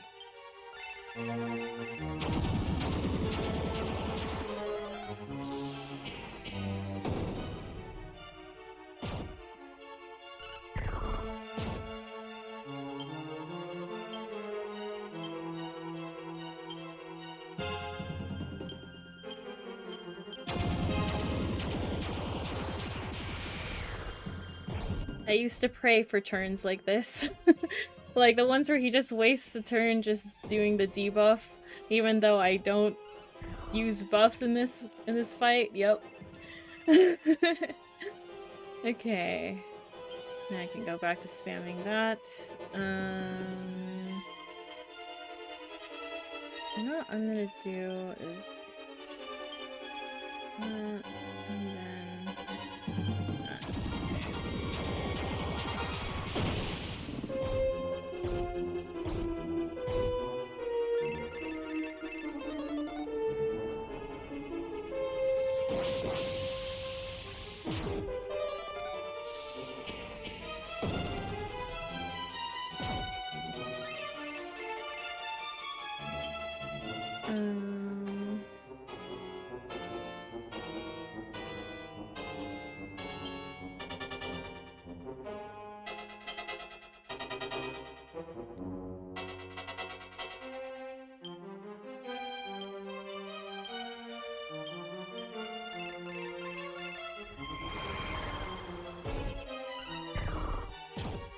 it really didn't have to be Alice, but okay. Fine. It's better than nothing. I'm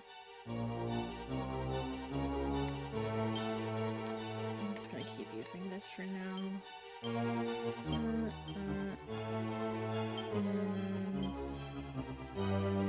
heal yourself.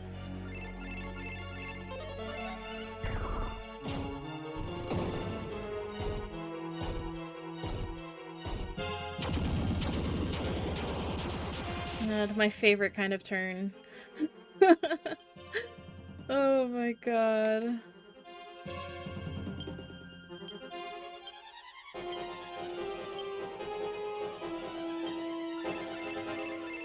We're just gonna do a crazy heal moment. I want to be topped up for whatever this next turn will be. Okay, cool. Just keep going.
Hmm.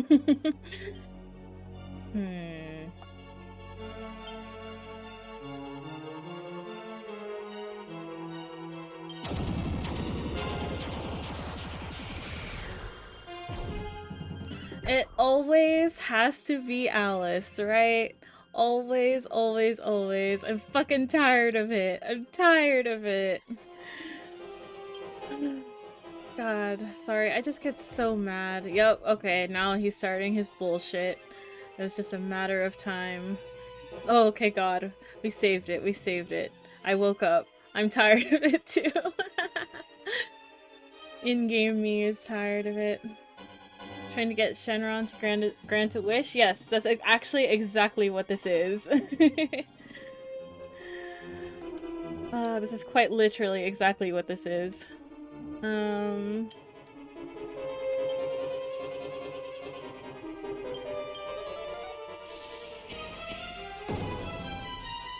He's very stingy about it. And he won't grant our wish unless we beat him in 35 turns. And my last attempt that I actually cleared was 39 turns, and I was so close, and I was like, okay, if I do a little bit of level grinding, I'm sure I can get it. So I'm really hoping I get my wish soon. Okay, let's see.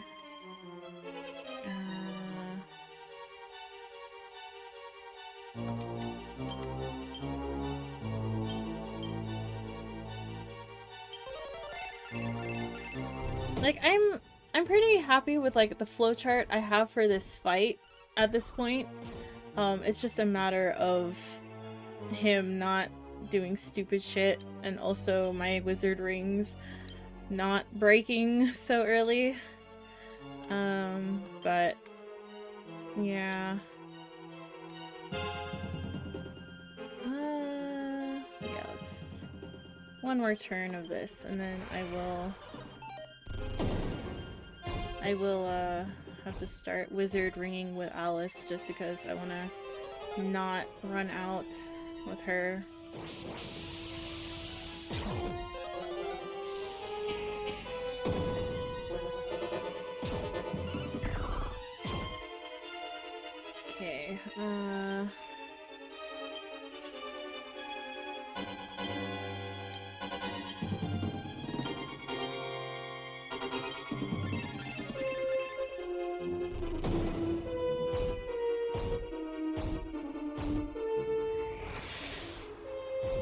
Okay, okay, it's fine, it's fine, it's fine, it's fine.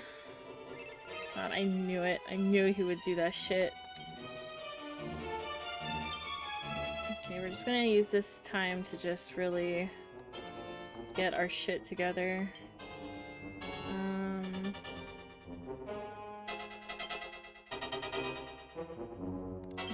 Do that. And that.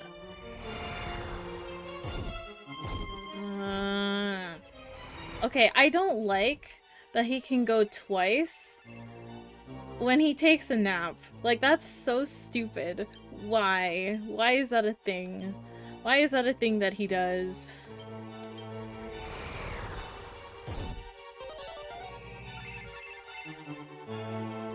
Okay. Let's see, let's see, let's see.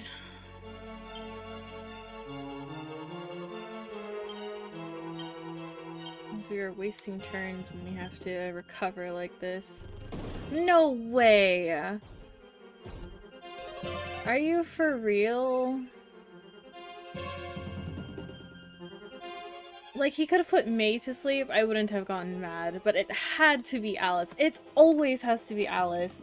I'm sick and tired of it. Okay.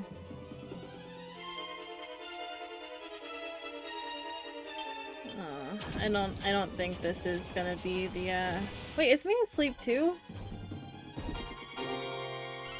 Oh no, I just put her. Okay, I was about to say, I was like, wait, I didn't remember. Oh right, because, okay, never mind. I had, my mind was, there's just too much going on mentally right now with this, okay, let me think.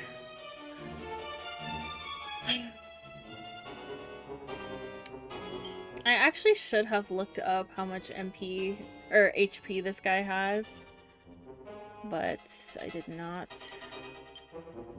I have to keep Alice alive, and we'll just do this. Wake up, Alice! Oh my fucking god.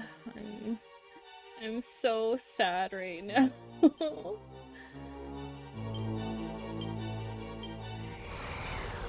7,300.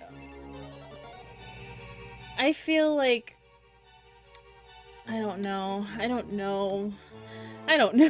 I'm honestly I'm starting to become at a loss about what to do. Like when the RNG goes bad, it goes bad.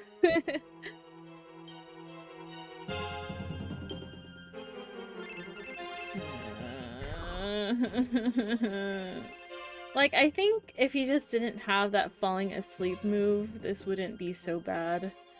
But alas.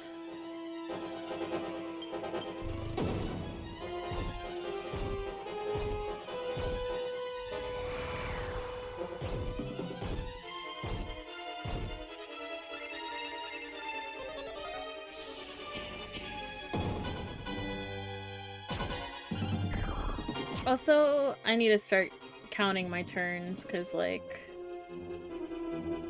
yeah. None of this is worth it if I go over the turn count after all.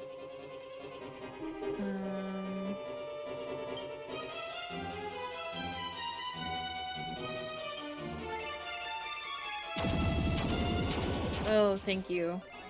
Thank you for throwing. At this point, I'm just gonna throw everything I got. Because what's the point anymore?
Okay. We're okay. We're fine.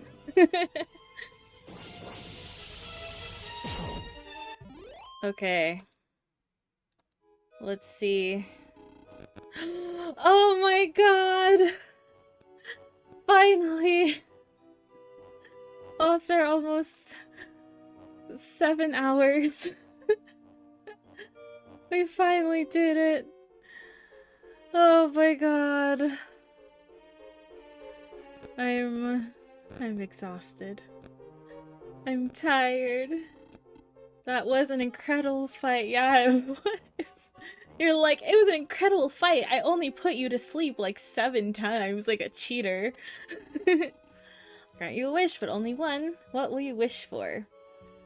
I want to revive my father. That is exactly what this whole thing was for. You wish that your father Ortega were alive? Yes. Then it shall be done. Sorry, I don't have like the Shenron voice, but I'm tired. Turn home to Aliahan, and your father will be waiting for you. Goodbye. Now we have to go find the Dragon Balls again. Just kidding. We did it! So now, well, actually, I think I have to literally go outside first before I can do it. If you beat him in 10, will he let you look at the naughty book for free? Yes, actually. So how the rest of the wishes work is each time it gets a little harder. So your first wish only costs 35. Your next wish costs 25, and then the last wish will cost 15 turns. So basically at that point you have to be like max stats and all of that shit. I can't even return home. I have nothing. I have no MP left. Bought your stickers during that run, by the way. Oh, thank you so much. I was trying to get my uh what is it called? My alerts ready for that, but I haven't been able to get them to work. So but I appreciate it. Thank you so much. Oh my god, he's here. You've grown quite a bit, Daiya. When I first left, you were just a baby. I'm sorry for bringing you until now. I'm so proud of you for continuing my journey for peace. I'll know you'll be successful where I failed, Daiya. Your mother and I are so proud of you. Alihan's tree. I did it! I beat Dragon Quest 3. He's still alive. I'm so happy. I did it. Knew you'd survive. You're my child after all. You mustn't die, Daiya.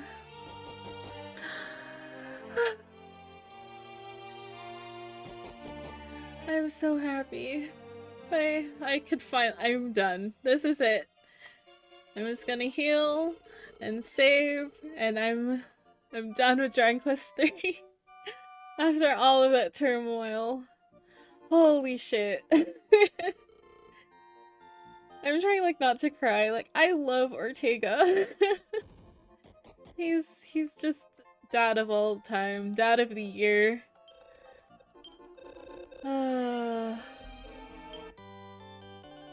There we go. We beat the god dragon. We got our dad back, and now I'm honestly, I'm satisfied with this playthrough. I'm just gonna talk to the king here really quick because I think he might have said something about this. Oh, it's you. Did you meet with the god dragon and make a wish yet? Yes, I did. That's great. Oh, okay, that's all he had to tell me. Whatever. I'm happy. Alright. So let's make our victory lap around back to Alihan. I'm just gonna leave my character at the house. And I guess that's it for Dragon Quest 3. Oh my gosh, this game has been a trial. Okay. There we go. Wait, I wish I could like make my characters face forward, but I guess I can't. It's just not how that works. Yay! Can Alice end with her swimsuit? Yes, everyone can get their swimsuits back now. Gotta fix this for everyone. Okay, and there we go. Actually, yeah, also, wait, oh, let's see. There we go. Wait, let me, I just need like a little bit more space and I can like fit Alice there. Well, it's good enough. Okay, actually I'm gonna make a save state here too. Alright. So that was the entirety Dragon Quest 3, including the post game. I'm very happy right now. All of that level grinding and whatnot was so worth it because now we have Ortega back and I'm very happy. Alright, so as per usual, when I finish my playthroughs of RPGs and other games on stream, I like to just kind of have my review session at the end just so that I can put out my opinions and thoughts about the game for, first of all, for myself to reference when I inevitably forget about some things because I have terrible memory, and as well as just for, I don't know, anyone else who stumbles into my streams or future VOD whenever I upload this, because I have so much editing to do with the level grinding. But let me switch over now to my chatting screen now. All right. There we go. All right. Hello. So I did actually make my talking points ahead of time so that I wouldn't get too stream of consciousness mode like I did last time I finished a game on stream. But before I do all of this, I just want to do this before I forget. I'm gonna move actually back. Wait, let me move back here for a sec, because for anyone now coming in, because it's been a while, I do have new stickers uploaded to my, like, what would you call it? The Stream Elements merchandise website or whatever. The link is in my panels below under the information panel. You can find it there. But basically I have a sticker of, oh wait, let me put this back. I have a sticker of an illustration I did to commemorate my playthrough of Dragon Quest 3. So you can go check that out in that store front. I just opened it like last night, so I'm still trying to like add stuff to it, but for now this is all I got, is a sticker to commemorate the this playthrough. And if stickers are not your thing, I'm also working on making photo cards with this illustration, and this is the back here. Oh, hold on. I'm trying to like get this to look good on stream. Okay. So this is the back here. I handwritten with a handwritten note from me to commemorate, like I said, to commemorate the stream and thank everyone for the support for the playthrough. But yeah, so I just wanted to put that out there before I forget and get into everything. The photo cards are not available yet. I'm going to get them, like, I already have the proof ready, but I have to get them printed sometime like next week or so when I can afford getting them printed. And then yeah, so I'll let you guys know, but that's in the works. So check out the merch shop. All right, so all of that aside, so talking points about Dragon Quest 3. Just, I guess before I get into that, just my initial feelings is that I love this game so much, and I'm very, very excited to play it again already. And I honestly, if I had the time to, I would just start a new playthrough right now, but of course I have other games I have to be working on, so yeah.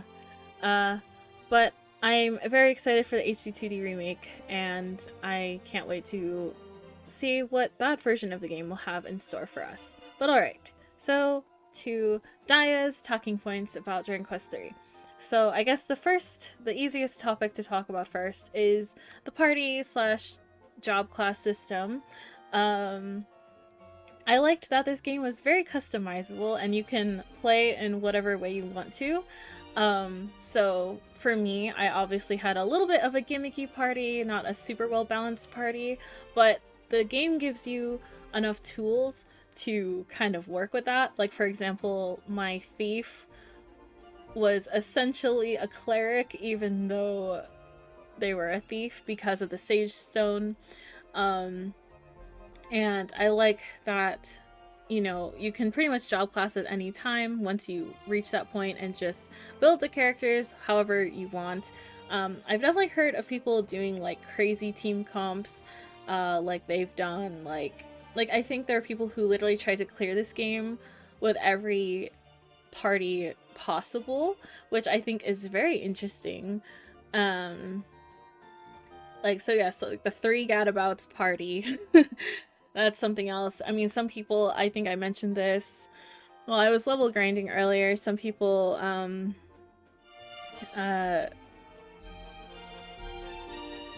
sorry, my mind went blank for a sec. Some people clear this game with just the hero, like a solo hero run, which I think is really interesting too. Like, yeah, this game is really cool, and I like that, you know, you can make anything from a traditional party of like, you know, I don't know, a warrior, I don't know, cleric and a sage, or warrior, whatever, but like you can just do whatever you want. But yeah, like in DQ3 remake, I am very tempted to just have a gadabout for fun, but we'll see. We'll see how that goes. Um, and to add to this, it's not necessarily a game mechanic, but I liked that the female characters were actually quite strong, especially for a game that came out during this time. I feel like in, 1988 or whatever, you didn't have that many female characters that could do a lot in the same way. So I liked that they were actually quite strong and in a way more efficient to play, maybe compared to some male characters. And I think it's by job class too, like which characters might be better off as male or whatever. But overall, like there's a lot of benefit to becoming female, including like the female equipment or female specific equipment. I think the sexy personality is female only and is literally the best personality in the game in terms of stat growth. Because I don't think there are any downsides in that personality type, if I recall, or at least if there is, it's so negligible that that's why I kind of kept the garter belt accessory on my party that whole time. And oh yes, and the personality system just in general I think is a really interesting way to play the game, because I like that your hero actually has your own personality, so to say, depending on how you answer that personality quiz, because that quiz alone already, you know, sets up like how oh sorry, I just realized I had the game audio still on. But okay, I turned that off. But anyway, that personality type affects, your playthrough like pretty much immediately. Like how your hero, you know, like what your hero thrives in is already going to be so much more different than, someone else's hero. And I think that's what I like about this game is that because especially later on in a lot of other Dragon Quest games, the characters pretty much just, this character is the mage, this character is the thief, this character is whatever. So it was cool having your hero just be you. And everyone's playthrough is just so different because of, maybe their characters act differently, they build their characters differently, and I think that was really cool. I wrote here that the only minus out of being female in this game is that I could not get a puff puff, but it is what it is.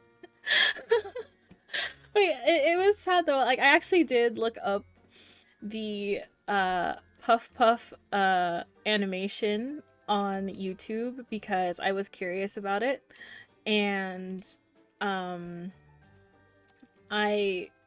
jealous. I'm jealous of the male characters that get to play like that. Or get to play through that cutscene in their game, because it was rather funny.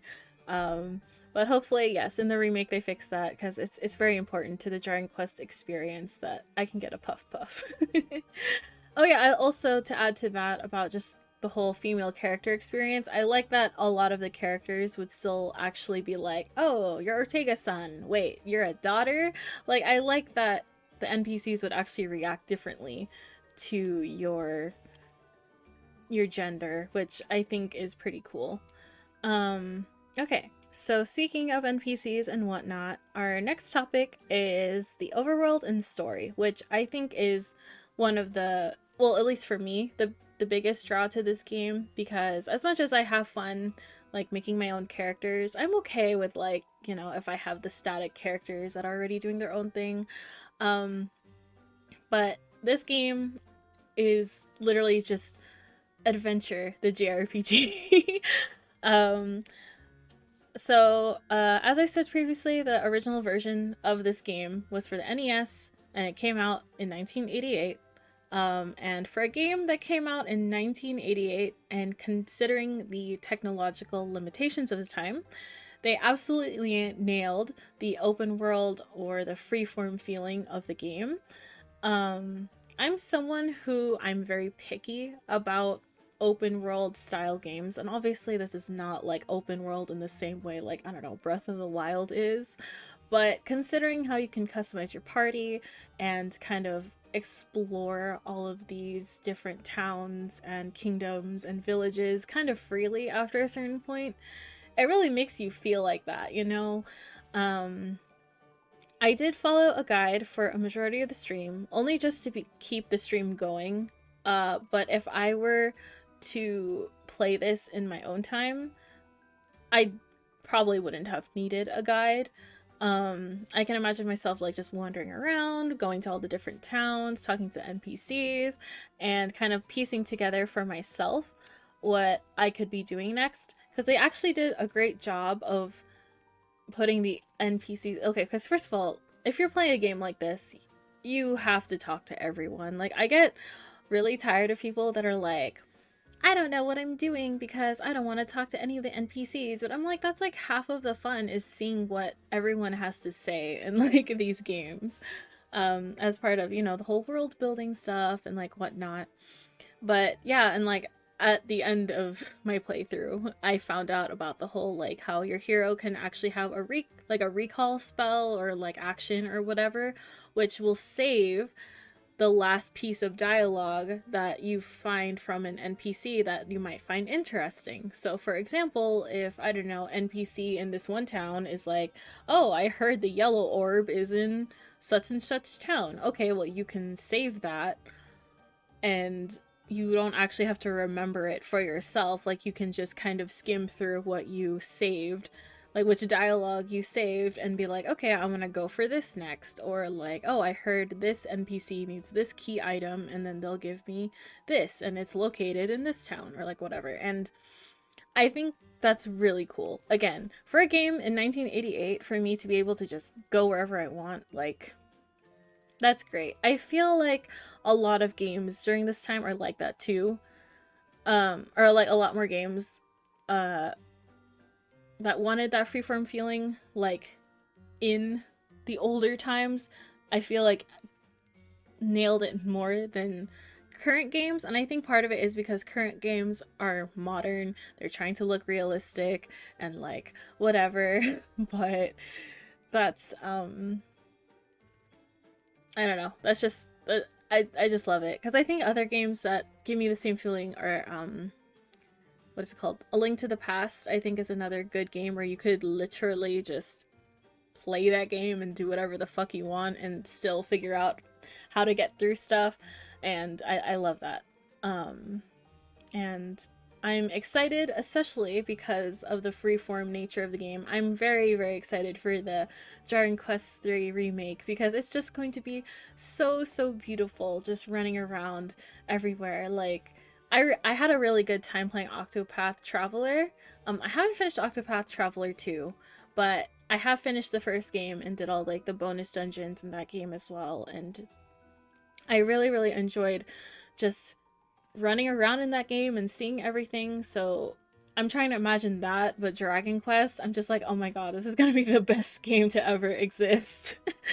um, and let's see, my next point I have written down is, despite the more freeform feeling to the game, the inclusion of the overarching story with the hero's father Ortega and following his journey around the world and becoming your own hero felt really special to me. Okay, yeah. So I didn't think I would be so emotionally distraught playing Dragon Quest 3. I don't usually self-insert in RPGs. I usually kind of designate the hero character, main character, as, you know, their own person. Especially in something like Dragon Quest, because the designs are always just so unique that it's just kind of like, that can't be me. Like, what? That's not me. That's, you know, Erdrick. That's not Daiya. But in this game, it was Daiya, you know? Because I even usually don't name the character after myself. I usually try to find like the canon name, and that's the name of the hero. So there's actually, if you go into the beginning of the game and try to make a new save file and try to use the canon name, it won't let you use it. Like, you have to make up a name for the hero. So that's why I was like, okay, I guess I'm just Daiya, and it actually worked out in a good way that I was able to just suck it up, name a character after myself, and I actually was able to get a little bit more immersed in the game. Um, and yeah, this was really just my own adventure, and the hero was just actually me for once. And I actually did, as you can probably tell from the playthrough, I actually really did get emotionally attached to my party members. Um, I was, basically treating them like their own characters. And like I said, in my mind, they all have some sort of backstory or reference that I'm making to like other media that I like because I like those characters in their media. Um, and the very few dialogue options that they did share with me, I recall when I think we did that one dungeon where you were forced to go solo with the hero and try to get the one of the orbs. I don't remember which color, but it was a solo dungeon, and when they came back they were like actually worried about you and actually wanted you to be okay, and like were happy when you returned. And I was just like, oh, that's actually very cute. Like for like most games don't even bother with that. Like obviously it wasn't like a lot of dialogue, but the few pieces of dialogue I really appreciated, because yeah, like most games that do have like, make your own party and all the characters are just like your own thing, they usually don't talk to each other in the game. So I think like for example like Final Fantasy 1, I don't think your party members actually talk to each other at any point. um but yeah, my party members were my friends or my girlfriends, you know.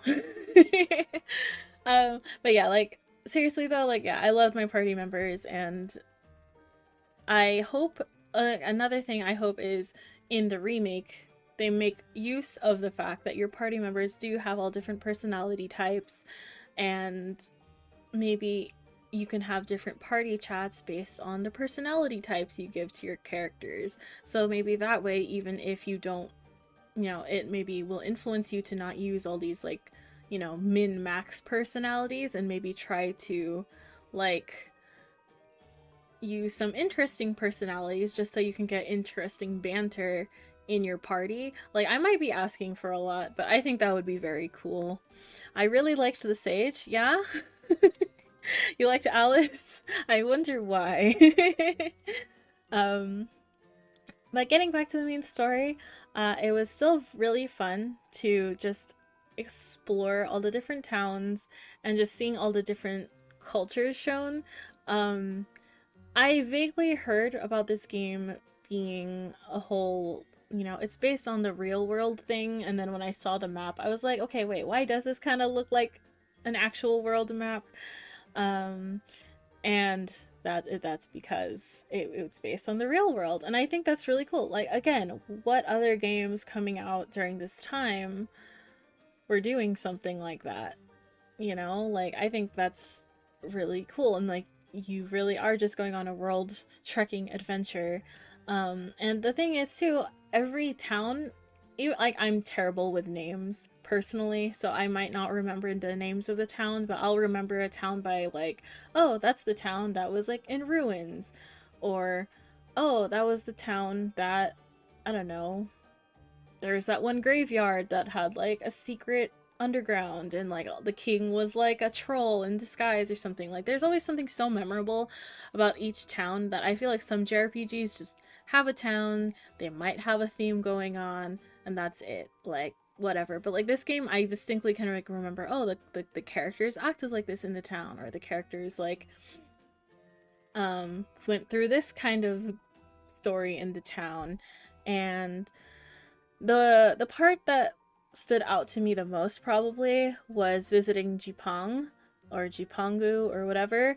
It really popped out to me because this whole time you're going on like medieval fantasy adventure, and then all of a sudden you're in Japan. And like they even, the NPCs look Asian. The architecture is very distinctly Japanese. I mean, like the boss of the area was literally Orochi, when considering the fact that a lot of the other monsters were very like, again, more medieval feeling, or like Western feeling, I guess, in a way. Now all of a sudden we have literally like Orochi. And And the story in Jipong was probably one of the craziest to me, just because like we still don't know kind of how that happened. Like, was she always like that? How did we get to that point? Because everyone loves her, but then she's also sacrificing everyone. So like, I don't know. Like, it's just very interesting to me. Party chat is such an integral feature in the modern series. So, sorry, I've been playing for so long. An integral feature in the modern series that would be awesome. Or sorry, if they could implement it, that would be awesome. Sorry for completely butchering your message. I've been playing for or streaming for almost 7 hours. But yeah, it would be awesome. Like I feel like that's like maybe the one nitpick someone could make if they're like a longtime Dragon Quest fan and not necessarily like an old school RPG fan. They might not love Dragon Quest 3 because of that. Like just the lack of, party communication. So, I don't know. Maybe they could fix it. I don't know. But I mean, for me personally, it doesn't really bother me, but I also like these kinds of games in general, so it's like whatever, But oh yes, so anyway, another interesting town for me was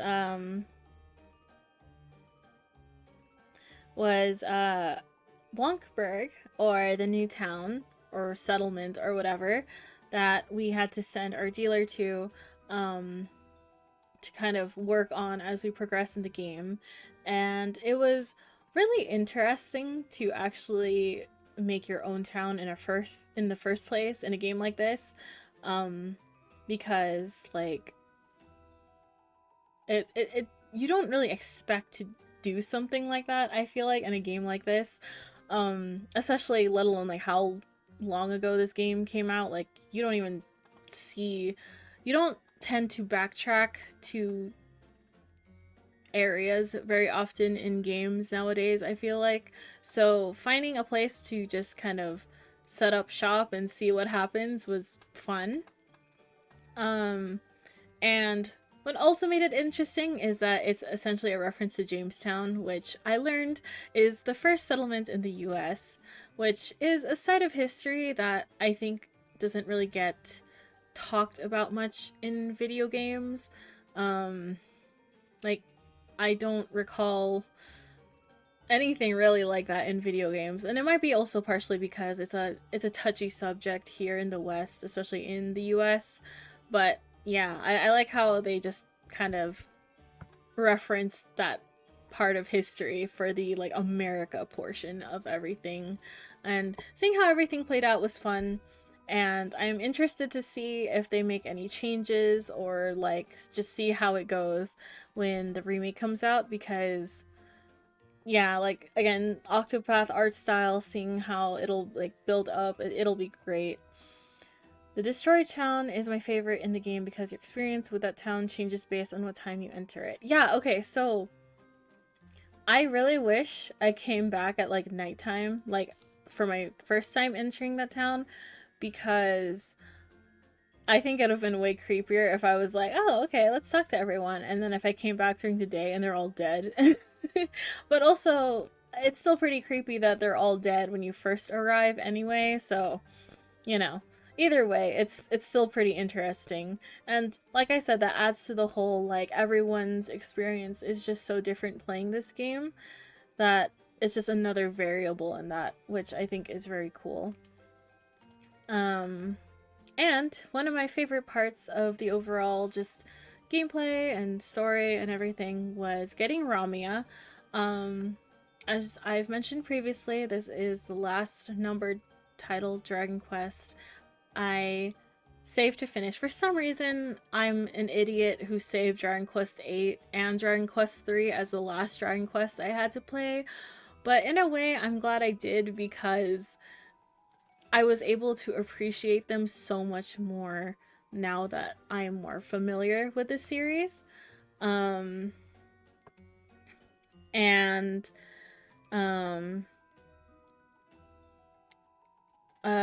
what was I going to say? Oh yeah. And so finally getting to see Ramia was like meeting Jesus. Like, she always felt like literally just she's the legend. She's the icon. She's the, you know, the god bird. Like, everyone loves her. And finally just seeing her in the game was just like, whoa, like this is Ramia. And yeah, playing both Dragon Quest VIII and Dragon Quest XI, which are both very inspired by or make a lot of references to Dragon Quest III, it helps contextualize those games so much more, and it makes them just so much more special to me, and obviously I'm sure to a lot of people who maybe played Dragon Quest III before playing those games. But seeing her in her original form, getting to just fly around and look at the world, and just how, you know, this whole world that, you know, took forever to get through, took forever to like get like get from one continent to the other. Now you can just fly over it. Doesn't matter. Like, everything's just so small when you get, by the time you get to her, like get her as your last I guess the airship of the game. um and yeah, like I remember like just hearing her theme and flying around and looking at everything. It's just such a spectacle, and like I feel like that is going to be one of my core memories of playing this game. um and like I said, now that I have that context for Dragon Quest VIII and Dragon Quest XI, those games are just way more meaningful to me. And I'm just gonna say this now: Dragon Quest VIII is better than Dragon Quest XI, and Dragon Quest XI didn't have to go that hard with the Dragon Quest III referencing slash connection. I don't know. Dragon Quest XI Act 3 isn't real to me. Yeah, that's all I gotta say on that topic. Next.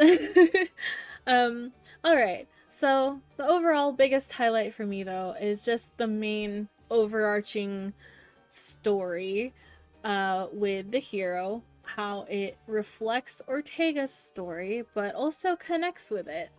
I'm glad that despite the spoilers I already knew going into this game and some of the more iconic story beats, I mean, part of it too is like this is an old ass game, so I can't go into it not knowing anything, especially when I love the series already and it being like the most iconic game in the series.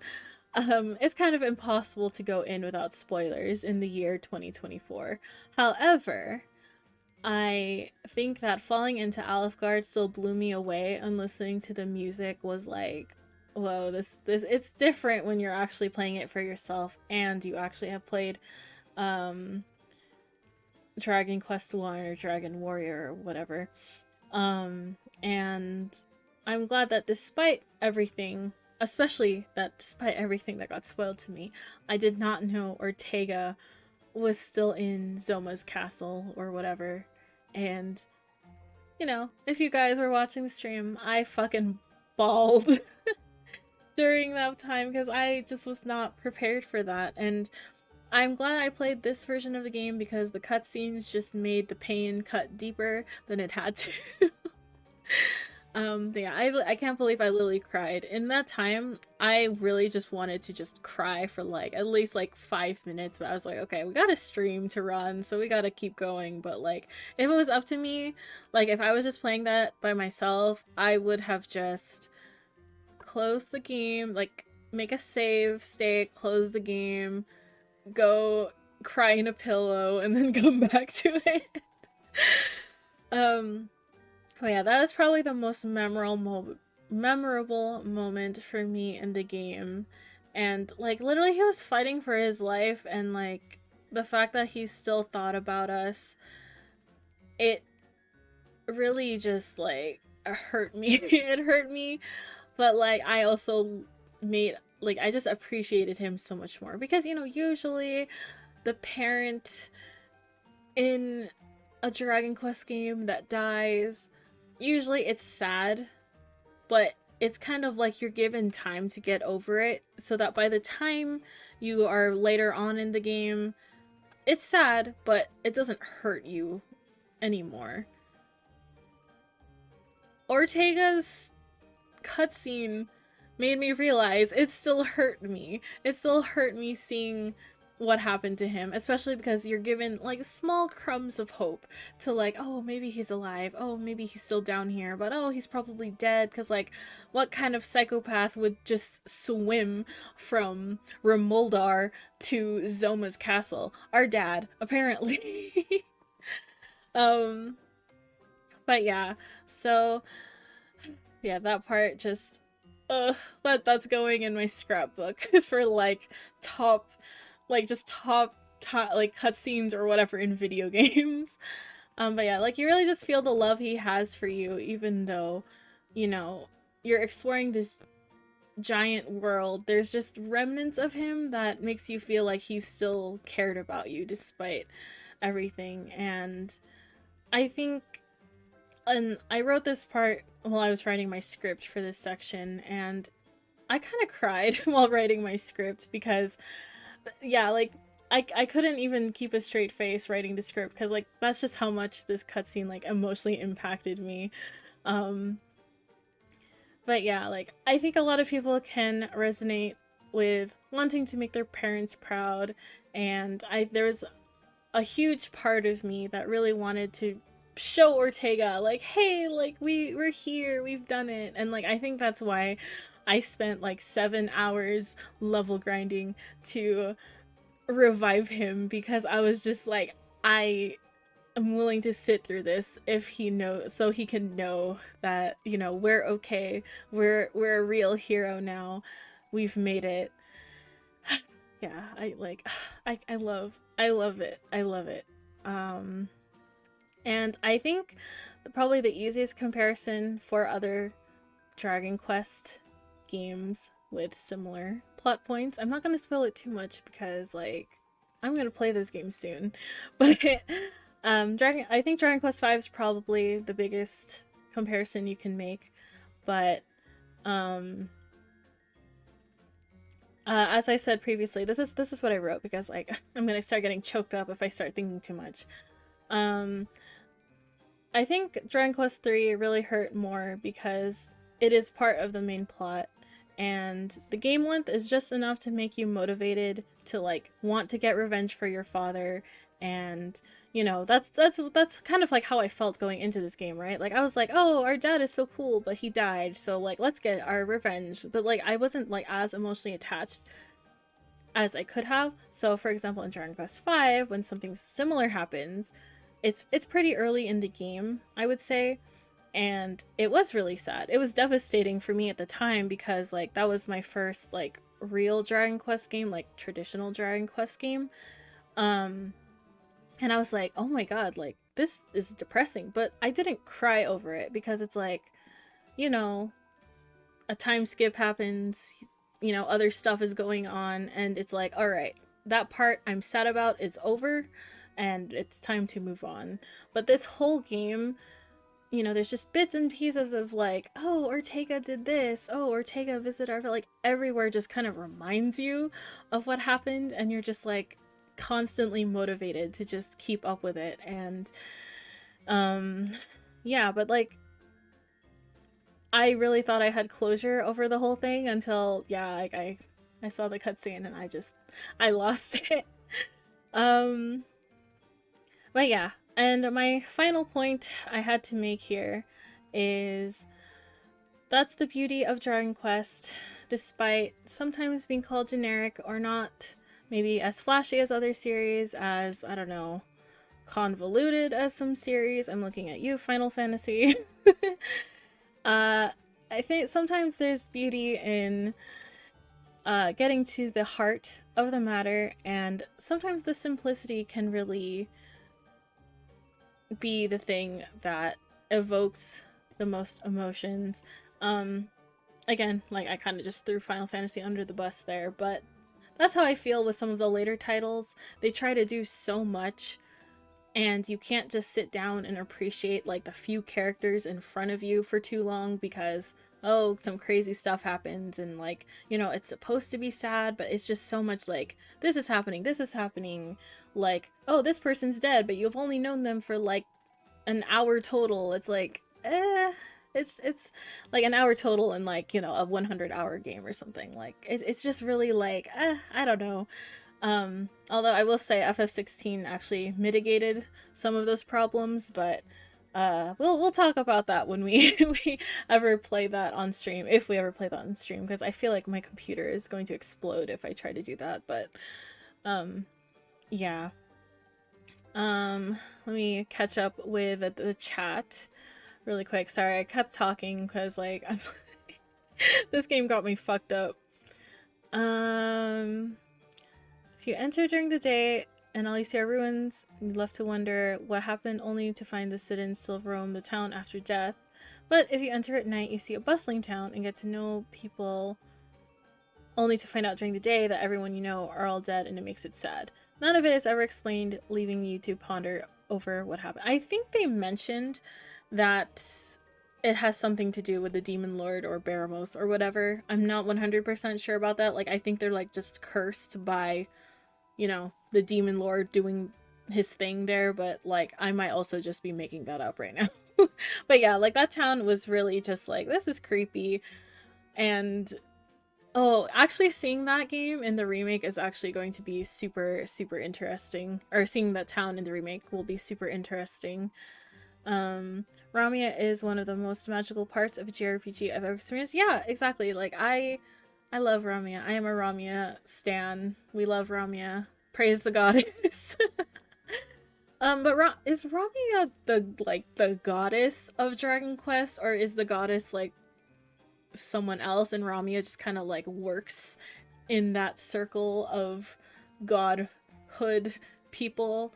I actually I need to like sit down and understand the Dragon Quest lore, because I know there's like God in Dragon Quest 7, but then there's like Rubis, I guess, and then is like Ramia just like work for Rubis? Is that what that is? I don't know. Uh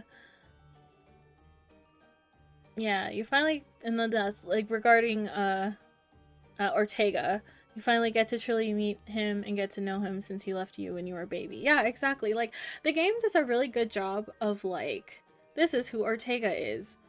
And despite you not necessarily talking to him the whole game, you kind of get a feeling of the kind of person that he is,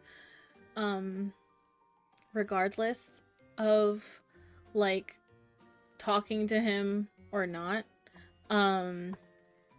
Because again, all the hints that all the NPCs drop, all the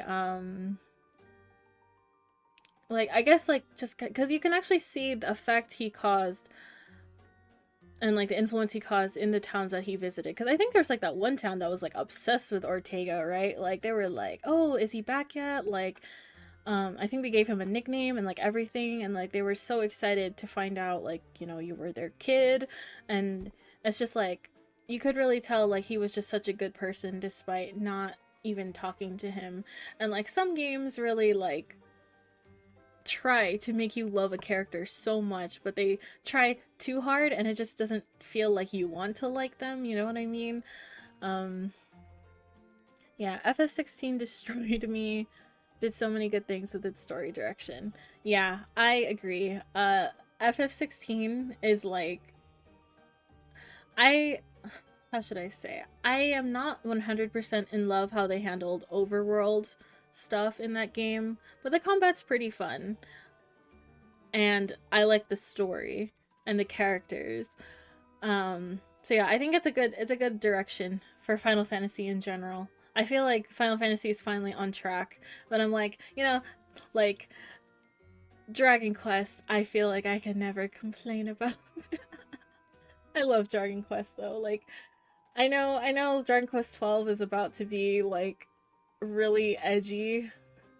So I'm curious to see, cuz like especially after playing FF16, which is a lot more, you know, dark and, you know, realistic.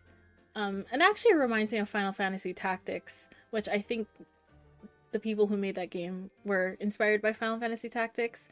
But, you know, seeing Final Fantasy go down that direction, which I hope they continue going down that direction, and then now going to see Dragon Quest 12 go in a similar direction. Like, I think, I don't remember because it's been a while since, like, that game got announced, but I do remember them saying like they wanted to have more adult themes, or like, you know, for a more mature audience.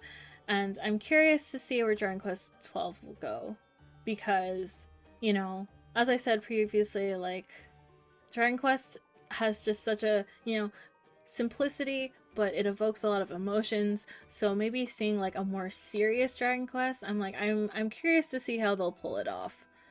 Not saying Dragon Quest hasn't been serious, because honestly, like, they're actually pretty dark games, but they have a good way of hiding it. So it's not just like in your face, like, this is depressing. Like, because like they have the art style and just how colorful the games are and stuff. So yeah, we must protect Yoshi P. Yeah, Yoshi P is like the only reason why I'm interested still in Final Fantasy stuff. I used to play FF14, like a long time ago. Like literally like pre-COVID. I was really into 14. But I had to stop because I had to finish school and stuff, and it was just too much time, time balancing that I just could not do. But yeah, like, he saved 14, and now that he's working on, like, you know, more main series Final Fantasies, it's great because it's been a while since I've been into Final Fantasy. 16 was like the last one that really made me feel something. I want to say there are things about 15 I liked, but it's not as an exhaustive of a list. I'll just keep it there. Yeah, I'm definitely more of like, literally like Final Fantasy like 1 through like 10 are like solid, like, okay, yeah, these games are pretty good. I like most of them. Like, I have problems with some of them, but, you know, I like most of them. And then 12 is like a one and done. I could never play that game again. Like, I'm glad I played it, but I could not play that again. And then 13 is like, I feel like I could give it another shot someday, because going into it with a different mindset than I did back then when it first came out. I did not like 13 back then, but I think nowadays I can kind of see the appeal of it a lot more, so I have to revisit it one day.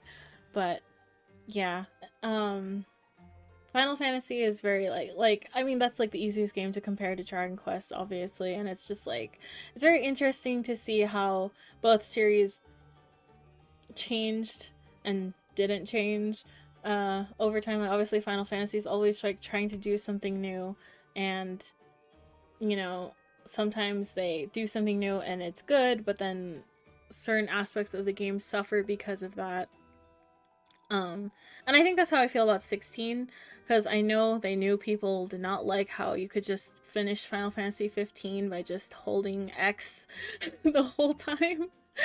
And I think 16 was like a good like step away from that, but then we did, you know, they did the whole like open world but it felt empty kind of thing in 15, but then with 16 they scaled back the world, but I feel like even still the few overworld parts we had were still kind of like, they're okay.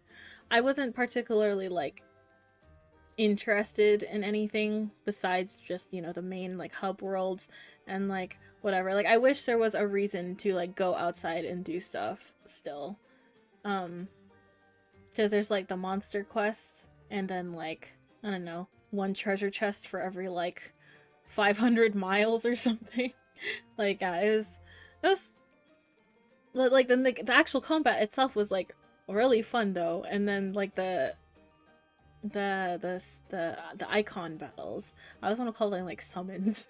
The icon battles were very, very flashy and cool, so I you know, all the budget went into that, I'm pretty sure, so I can't be that mad. But yeah, I'm interested to see where Dragon Quest 12 is going now that, you know, Final Fantasy 16 kind of set the standard for JRPGs gone dark and mature. I'm interested to see how 12 is going to turn out, especially just because of, you know, Kira Toriyama passing, Sugiyama has also passed.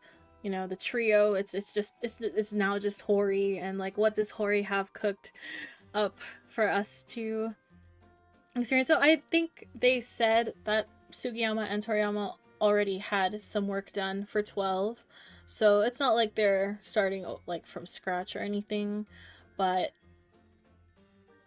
I am interested to see where that goes because, yeah. 16 also felt the most Final Fantasy since 10. I will super agree with you on that. I feel like I can see how 12 kind of feels Final Fantasy. It feels like a spin-off Final Fantasy, if anything, for 12.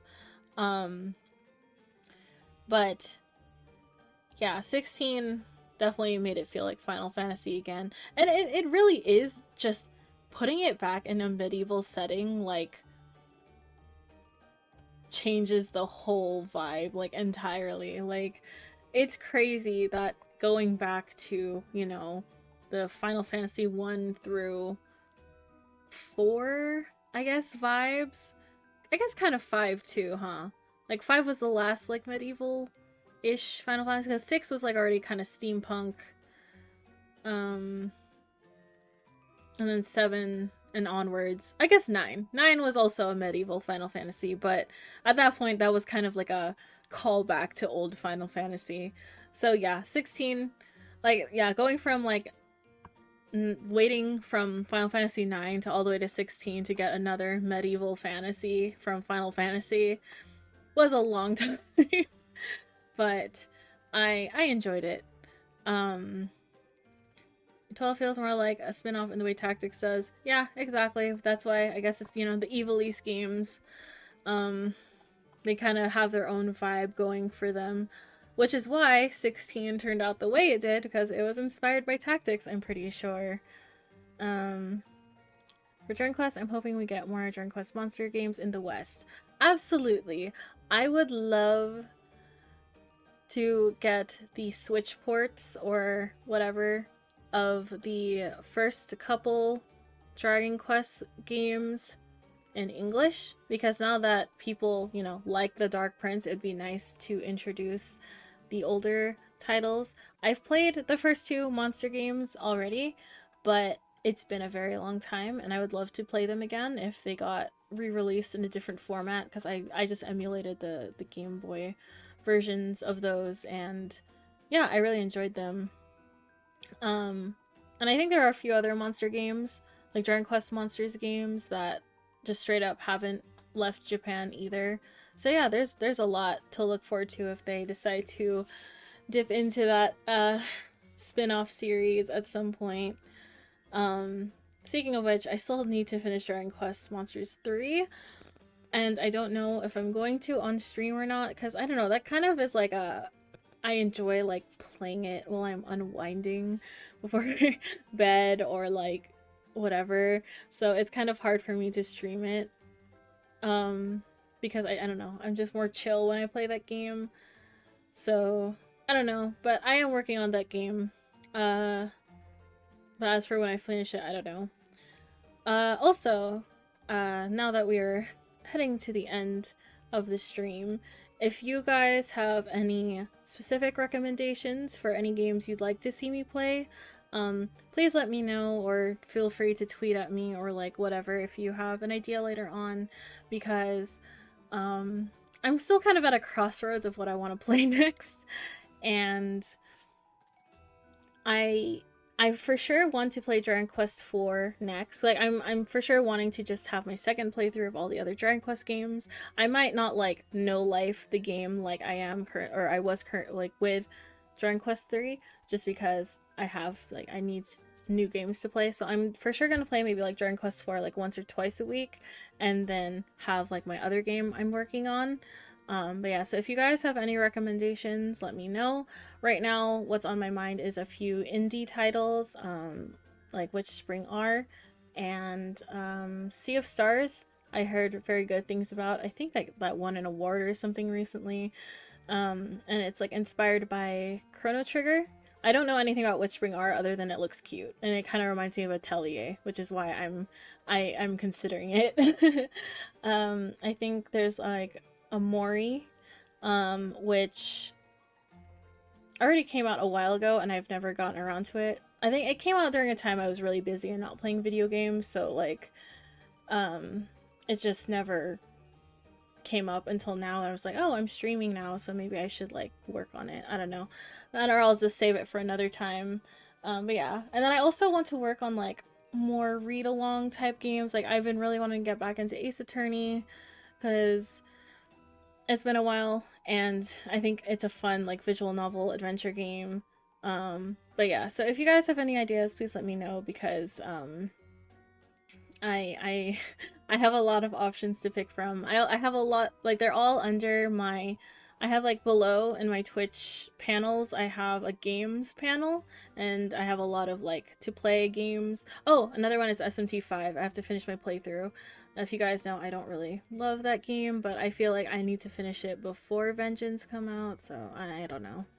Will you be streaming the Thousand Year Door remake? I am planning to. I know my Super Mario RPG remake was me being a hater half of the time.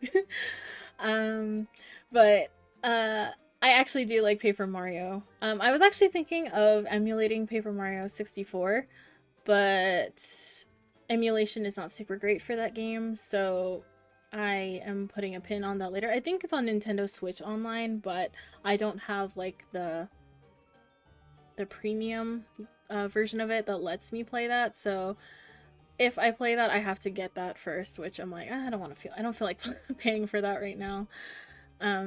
Yeah, so Thousand Year Door remake is potentially on the list when it comes out, just because, let's see, the last time I played it was 2012 or 2013, I think, which is over 10 years ago, and I'm not gonna think about that right now. Princess Peach Showtime. I actually do want to play that game.